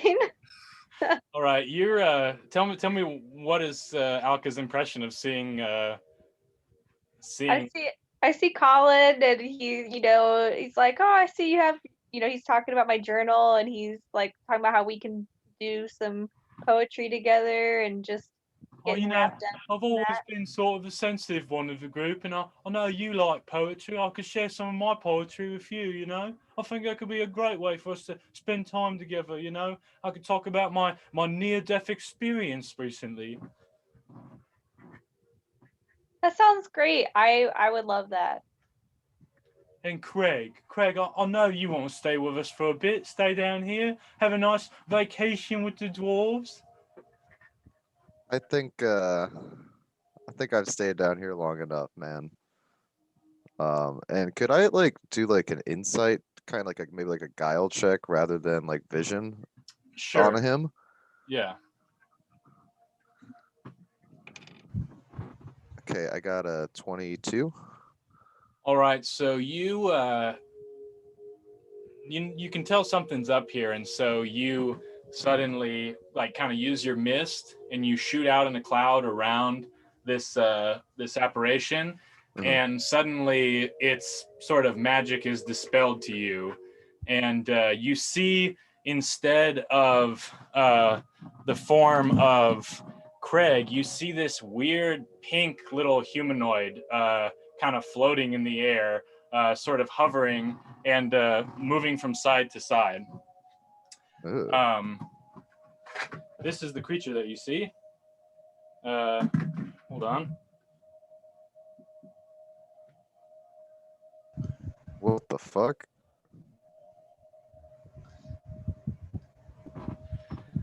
It's You have a muted, but reaction? he audibly gasped at home, just so everyone is aware. Who did? I went, ugh. So Who's Craig, got you the- see this creature. It has a big blinking eye. It's like kind of a fleshy, like smooth, glistening body. And then it also has an eye on either side of its head. Oh God. And so as it's like looking forward, its eyes kind of like transfixed on Craig. It's also the other eyes looking back towards, you know, the girls on the back of the beast, and sort of like maintaining like strong eye contact with like everyone around, basically. I'm gonna look down at Effie and shout, "That's not Carlin. Bessie knows what to do. Go kill him again." Oh, it is my turn Okay. now. Let's drop the act here. And the form of Craig melts away, and you see this strange pink creature floating in front of you. Did you mean Carlin, not Craig? I meant Carlin, yeah. I'm gonna ask it what it wants.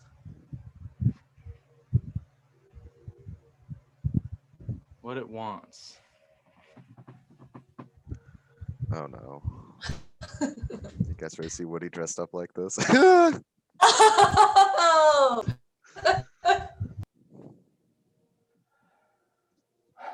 Okay, you caught me. I just want you all to stay here for a little bit longer. Why? How does that benefit you?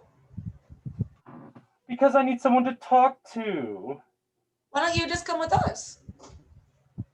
I'm very comfortable where I am, actually.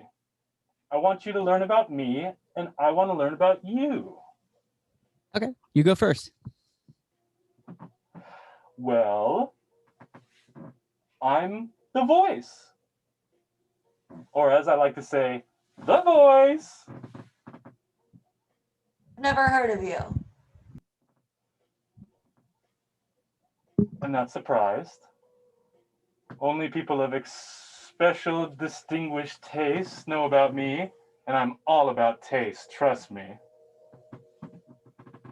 You look a lot like the eye of Shiga fruit. Is there a relation there? I didn't catch that. You look like an eye of Shigaru. What, is there a relation there? I really don't know what you're talking about. I wouldn't see any resemblance between me and some plant. What are you? Yeah, what's your deal? What do you want? What's your deal? Oh, what's my deal, huh? That's what you want to know, what my deal is? Yeah, yes, in so many words. Yeah, we have a lot of questions, sir. So as you're questioning this thing, it sort of floats over, like kind of like, it just appears like totally unfettered. Like it just floats through the air towards Constable Bippers. And then it sort of assumes the form of Constable Bippers. And you notice that it doesn't have a mouth or anything. Like it's not got like, you're not sure how it's speaking at you. And it starts to like imitate Constable Bippers and sort of takes on the form of him and goes like, "Oh, why don't I ask what you're doing? I'm afraid of a little boy named Bobby McDougal." And sort of, it's just like basically is like roasting you, like as you. Let me fire my wand if I can figure out where it is. I think I left it up my butthole. That's impersonating an officer, and it's If that's impersonating officer, that's a code 69. I don't remember what, because I'm a horrible officer. I just have to ask you to please stop now because you're hurting my feelings. Like, Excuse me, you're under sleep, under rest. I can't remember what it's called. dude, come on, man, come on. Alka. I think Yannick hasn't gotten to go yet. Oh, Yannick. Sorry, Yannick. I'm just gonna laugh at what's going on. How close of a resemblance is there? When you look at the thing, it starts to like take on the form of you, and it starts to imitate you. You can see that it's like features, like all of a sudden it appears to like sort of shift in front of you and change, and it starts to look very much like Yannick, but surrounded by sort of a dull red glow, and it begins to mock you. Hey, this isn't funny anymore. Oh, I left my door behind, and because I'm no longer chained to a door, I'm like really cool now, and like I'm a lord, and the lord of like being chained to doors and stuff like that. Oh. It was a symbol of my freedom, okay? Oh, the symbol of a freedom is a door, because that's really profound and not extremely direct. For the first time in my life, I feel empathy. Well, guys, should we get out of here before he We hurts just want to anyone else? go. Leave us alone. Really mean. This guy's a jerk.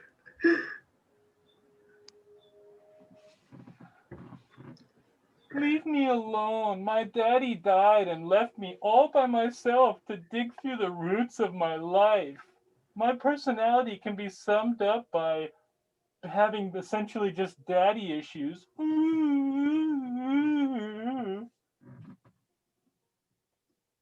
All right, Bessie, get it. And don't think I'm not thinking about you, Craig. Oh, I merged with some sort of an earth demon, and I guess that grounds my character, but not really. I'm kind of indistinguishable beyond my weird shoes. Oh.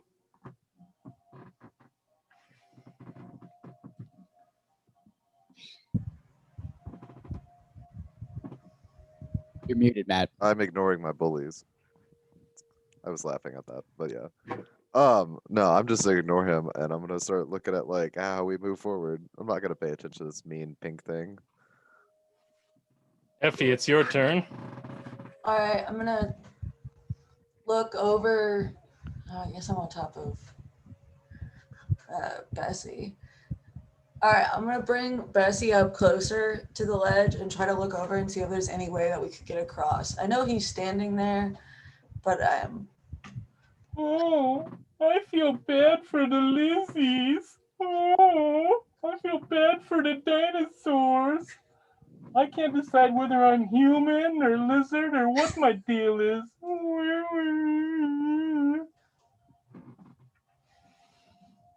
I'm gonna think briefly about just stabbing him with Bessie, but then deciding that he might be more powerful than me.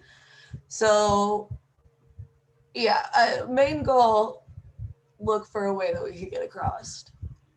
So as you're kind of looking around here, suddenly the environment around you sort of like starts to dissolve. You no longer see the cave as clearly, and there's sort of this just dull, like pink miasma everywhere.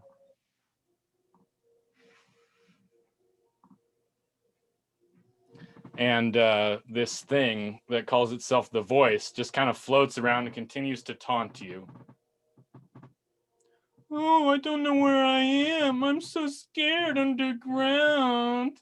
Oh, can't I get back to the city of bridges? I'm gonna try to stab where I think the voice is coming from. All right, so you stab at the Voice. Let me go overhead here. So you are over here on the beast. Do you want to direct the beast for your turn, Bessie? Sorry, I was muted. Yeah, I want to use her stabby tail and try to whip it around on him. All right, so with one action, you move Bessie towards the Voice. and go ahead and attack with Bessie. Bessie's going to have a 10 vigor. You'll want to Okay. write this down. Yep. 1 second.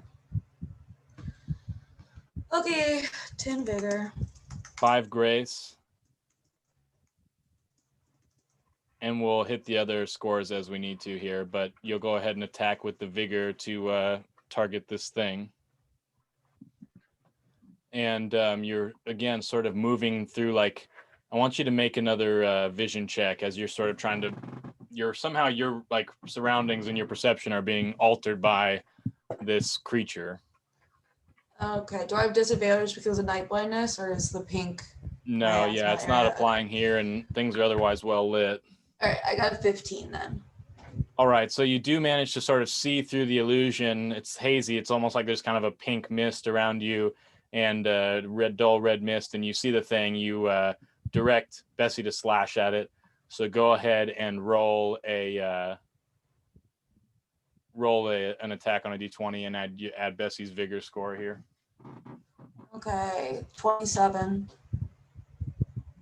All right, so you slash out, and the tail goes out towards the weird little creature, and neatly like severs off like the end of one of its weird hand-like digits, and it screams out in pain and basically just starts berating you. Oh no. What do you think you're doing? You're not allowed to touch me like that. That's a no-no. Say, You buddy, calm started down. it. I don't like that. I don't like that at all.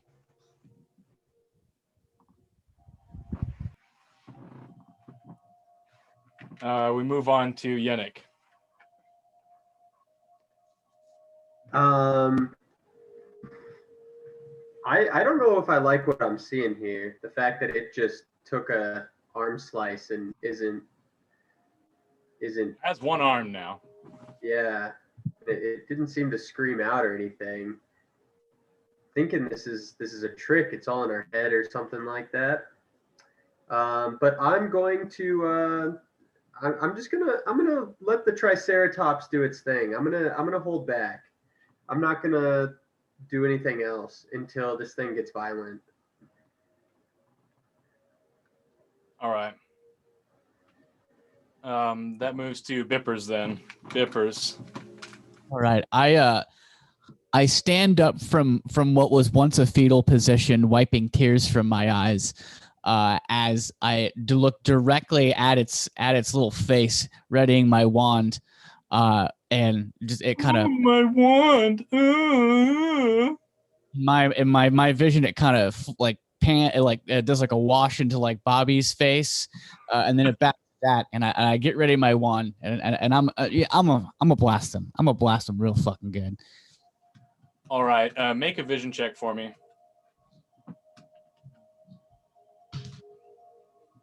16.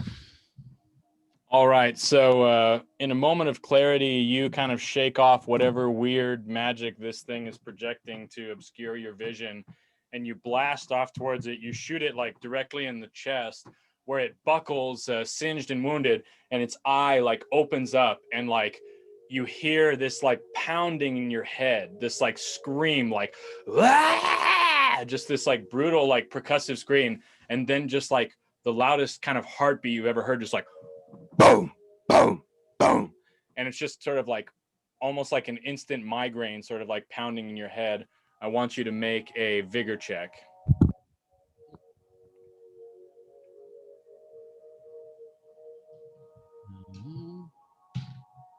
Oh, goody. I got a total 6.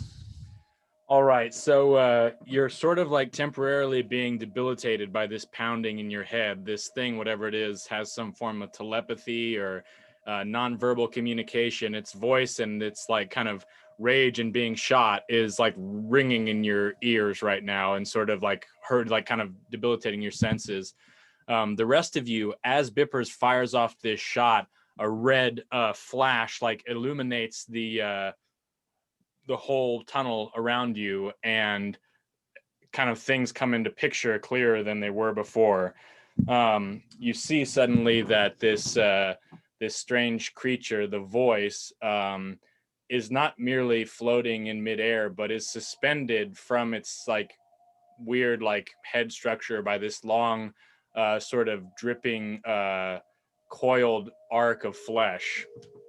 And as you trace that figure back, it connects to a much larger silhouette.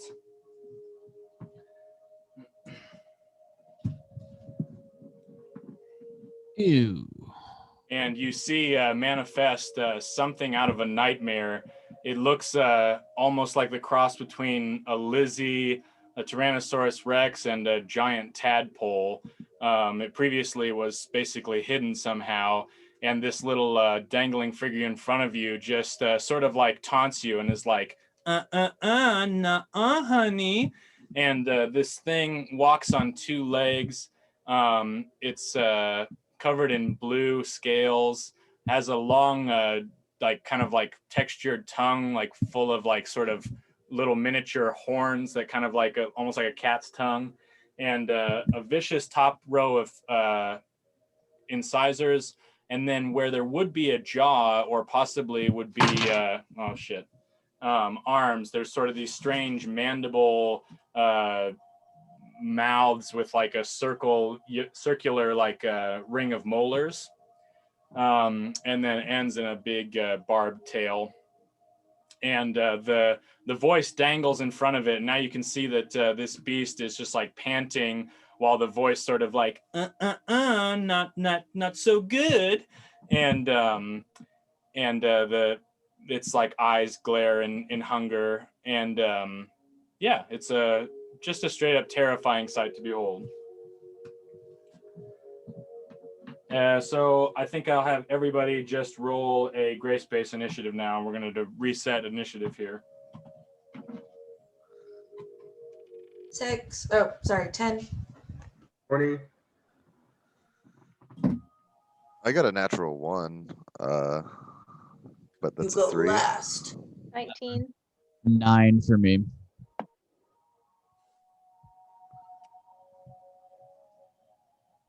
Where's Yannick? I got a 20. So that's the highest, right?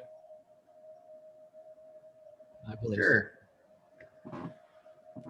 All right, I'm terrified right now, but I've still potentially got that giant that wand, and I'm gonna load 2 somnium in it. All right, you load 2 somnium in. I think it's already loaded up. Yeah. It was loaded with 1. I wasn't sure if it needed 2 or 1 or. So it's a double charge wand. So every time you put a somnium in it, it's gonna have 2 shots. So Oh, that's even better. Yeah.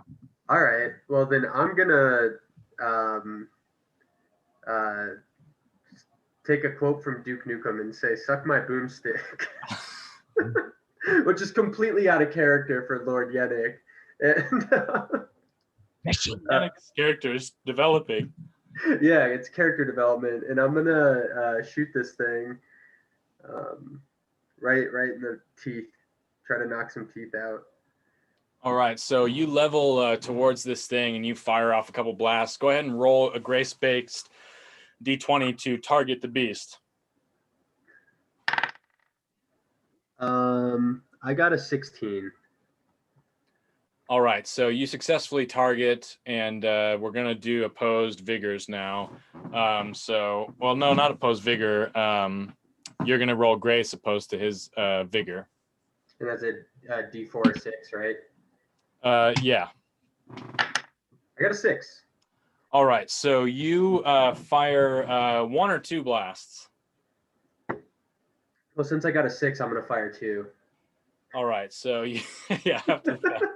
So you fire 2 blasts, just like whoa, whoa, whoa, whoa, whoa, whoa, whoa, whoa, like the rotating barrel. This thing gets faster, and then just like one blast fires forth, then another one goes forth, and as the blasts fire forth, Shiga steps backwards and sucks its proboscis like back into its like kind of weird snout thing here, and the voice disappears. into the sort of like kind of like gets sucked in and just kind of like disappears like an octopus going through a hole or whatever. And this thing, it strikes in its armored carapace, and you can see two big like cuts across this thing, and it screams out in like a horrible scream that like just like the force of which like blows everyone's hair back basically. But yeah, you did some damage to it. Cool. And Alka's next. Sorry, I was trying to unmute. I'm going to take my arrows and try to do a double shot. Like I'm gonna aim for the eyes. So see if I can get one eye and then follow it up with another arrow to try to get the other eye. As you aim, the mouth, the voice dips back out and like kind of like gets up real up in your face and like is like kind of like putting up its dukes at you and being like, "Oh, you're gonna fire your arrows at me? Like you're gonna really piss it off? You want to piss it off?" I'm just gonna get really. I mean, I don't know how close I am, but I'm just gonna try to get really close to that thing, like, use my creepiness and just be like, yeah, I am gonna shoot those arrows, and then I'm gonna go for it. You're creepy. All right, go ahead and roll to target. Am I adding anything? D20 plus your grace. Okay, so I got a 9. All right, so you fail to target as this thing's kind of darting about and it kind of gets in your face and sort of disrupts your target. You can roll again to target. I got 12. All right, so you target the thing and you fire off an arrow. You're firing towards the eyes of the beast. Mm-hmm. All right, go ahead and let's do an opposed vigor and grace roll here. I can pick vigor or grace. Well, you're gonna be grace. I'm gonna be vigor. Oh, okay. I got a 4. All right, so you shoot, and as the arrow approaches, the thing turns, and the arrow plants itself in the, scaly hide of the beast. And we move on to Effie. It's Craig, right? Oh, I'm dead last. I had Effie. Oh, We redid well. turn order. All right, so I'm gonna. Oh, that's right. Sorry. I'm gonna try to use Bessie, and I don't know. I guess I'm gonna try to swipe across its eyes with Bessie's tail. All right. So go ahead and roll with Bessie's vigor to engage. Actually, the beast accepts your engagement, and so you're just going to roll opposed vigor now. So if you have a D8, you could roll a D8. I do. Cool. 8. Okay. So this Bessie turns at your direction and whips its tail around with the giant cleaver and slashes forward and slashes across the face of this giant beast. And it coils back and screams in response. Blood pours out from the front of its face. And you can see that in response, it's like kind of angered postures. It takes its two mandibles and it sort of like smashes them together like somebody clashing the cymbals, and the molars like gnash in this really gnarly way. And then in response, all of a sudden you see it kind of like, almost like a cat coughing up a hairball, and a big smooth boulder rolls down its tongue, a la Meek, and it takes one of the boulders in its cupped mandible and throws it towards Alka and Effie up on the thing there. So it's going to attempt to engage you guys with this boulder throw. And so we're going to roll opposed grace, and you guys roll vigor. I got a 1. I got a 4. All right, so you successfully slashed at the beast, and after you did so, it loosed a boulder at you and knocked you both off of the back of Bessie. And so you guys, it's negligible damage, but you're knocked loose from Bessie, who's kind of a little bit out of control right now. And we move to Bippers. All right, I've got one more shot in my wand. I'm gonna go right for. I'm gonna try to shoot it in one of his eyes.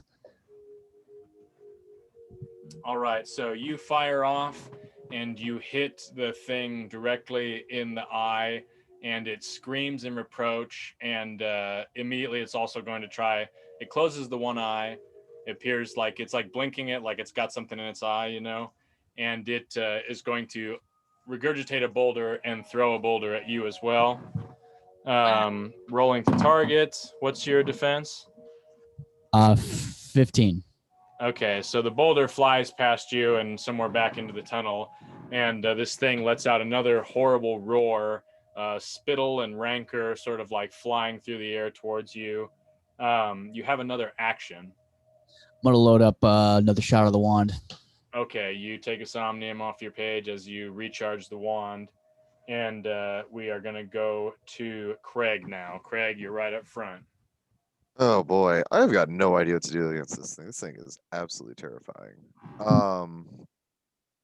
Well, I think I'm gonna figure out how to get down off the track. Okay, yeah, then... it's not a terrible deep distance. Okay. If you roll well, you can probably just jump and roll off of it. Cool. Well, I guess I'll do that. I rolled what is it? What modifier am I using? Grace. Grace. I got an 8. All right, so you jump down and just kind of like not quite belly flop onto the ground, just like boom, and like you're not hurt, but it's going to take an action to recover, so you basically lose the rest of your turn there. Yep, that's fair. Cool. And all of a sudden you see this thing shoots back out the voice, which then hovers in front of you, obviously perturbed, and it starts to speak to you.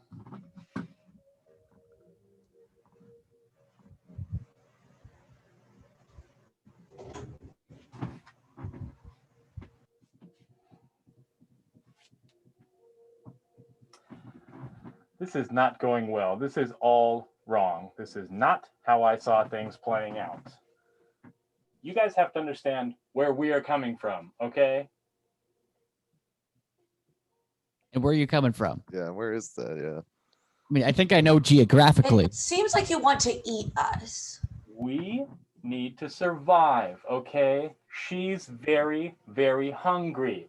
I'm hungry as a result, by association. Obviously, you can see we're quite connected. We're quite close to each other. And if you guys leave, that's going to be a little less food for the crew down here. And this little baby bird has to grow. This thing's got places to be.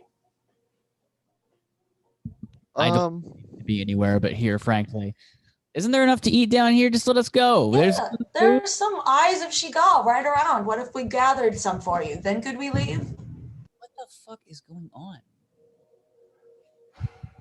We are headed the same way as y'all, and I think you should consider yourselves a very fortunate and eventful snack on the road. That's not gonna work for us. What if you're the snack for us? Is there anything else you could eat? We will taste flesh undreamed of. Okay. What is that? Flesh undreamed of. All right, let's kill it. Yeah. I mean, wasn't that what we were already doing anyway? Yeah, I thought we'd hear it out, but Yeah. All right, whose turn is it? Maybe mine. Top of the order. Yeah, no, top of the order. All right, I'm gonna toss this wand over to Bippers and say, "Looks like you could use this." And I want to try out this new shield thing that I got. You said it shoots out like a really intense light. Can I try to blind this thing with Yeah. it? Yeah, so it's a somnium item. You're gonna have to like charge it up like you would, a wand or something like that. Okay. So I'll expend a somnium, and I'll kind of like, put the shield in front of me and aim it towards the voice / the T-Rex thing's eyes. All right. You aim your glowing shield towards Shiga, and you're getting the sense from what the voice is telling you that this is sort of like the primordial form. This is basically Shiga's a baby that needs, room to grow and feed and is headed for the surface world, basically. Like, and this thing is monstrous beyond anything you've seen or encountered, and you don't know what could happen if it's allowed to grow to term on the surface, basically. So you toss your thing over to Bippers. Bippers, roll a grace check against failure to catch the grand wand. 11. Oh, 12. Sorry, 12. All right, so you grab the wand as Bippers tosses it over as Yannick tosses it over his shoulders, and then Yannick charges up in his wand and lets out this big beam of light towards Shiga. It's a just kind of like a big, the blue energy of the stone kind of mixes with the red energy of the somnium and creates this sort of purple like wave of beam of light that shoots out towards and immediately blinds Shiga, who retracts the voice and recoils a few steps in response to this assault. Kind of stepping over here, knocks over this column, and what is that? Your that's probably your action. You toss the thing, and then you step forward. Okay. So we move on to Alka. It appears that the beast is incapacitated for the moment, or at least blinded. Okay, I'm gonna get Firebrand out, and I'm just gonna can I try to like run and attack at the same time now that I'm off of Bessie, and just like stab it, and it's, I don't know, I'm maybe in its throat, like I just try to get in there while it's down. So its big, like lopping tongue is like whipping back and forth as you like step through this purple beam of light, and you brandish Firebrand. You swing it, and you get a free engagement since it's blinded. And go ahead and roll your vigor check. So am I rolling the vigor dice? Yes. Okay. I got a 3. Okay, I got a 1. Roll it again.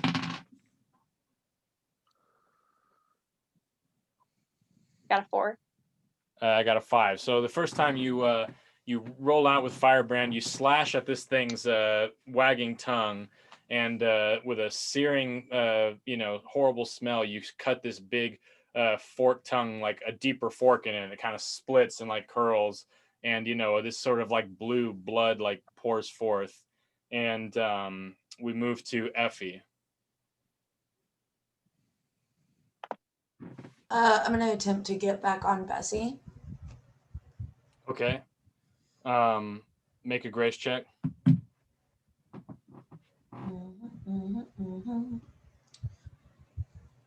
9.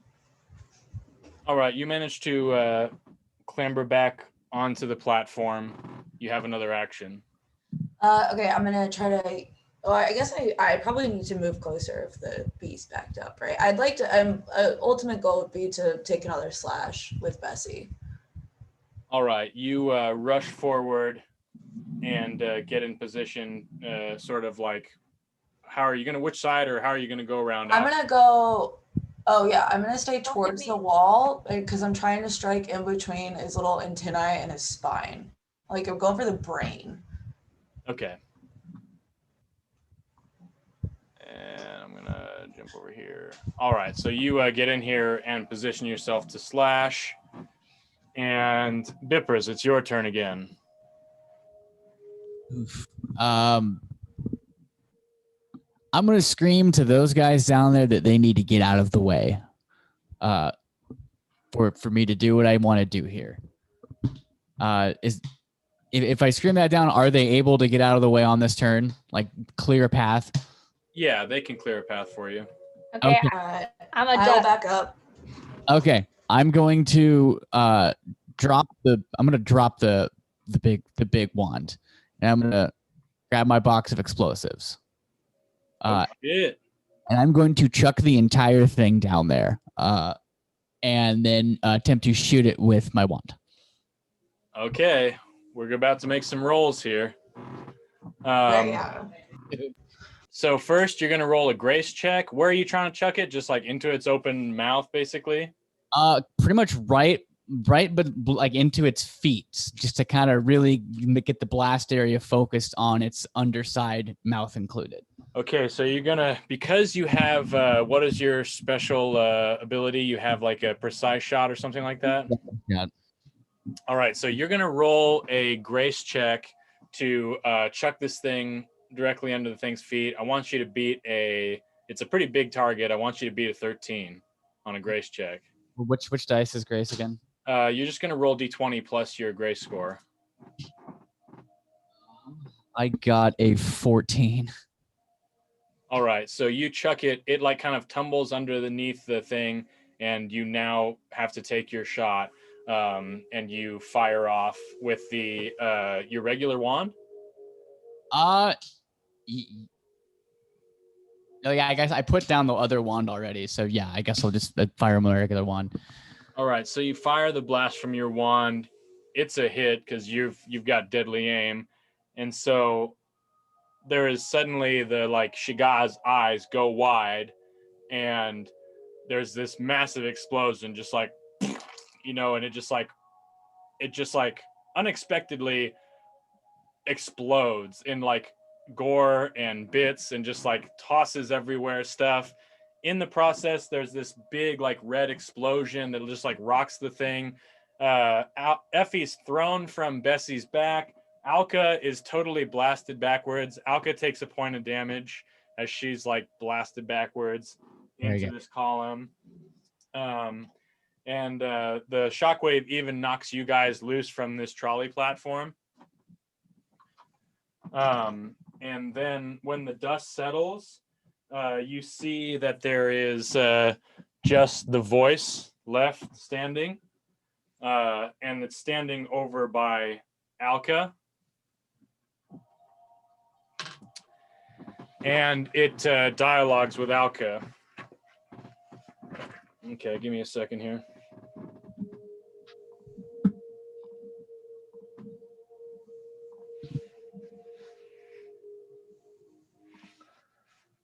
So everyone's kind of recovering from the shock of this thing exploding. And this thing, obviously wounded, comes up towards Effie.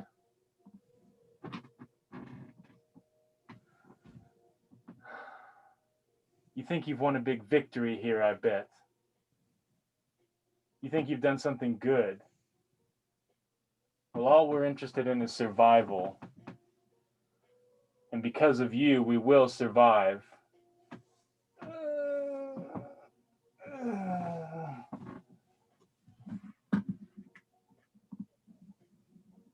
So am I supposed to respond? Yeah, he said Effie, but I think he meant Alka because at first he Okay. said dialogue with Alka. Well, I meant Effie, either way I said. Okay. So this thing moves up and like dramatically basically like entreats Effie and then perspires.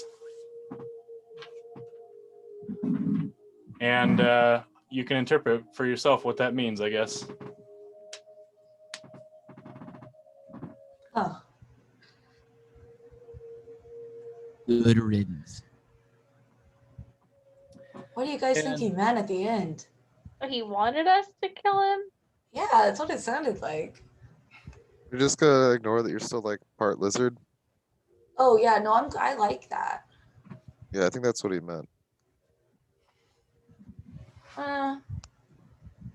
Because like they're all like gone except for you. Oh, I won't have kids. It's fine. Okay. All right, and that concludes Ascension Part 2, guys. Hell yeah. I blew that fucker up. Yeah, you did. Done did That it. was cut a bit short for what I was hoping, but it went with the energy that I was able to bring at the moment. So I'm not that butthurt about it.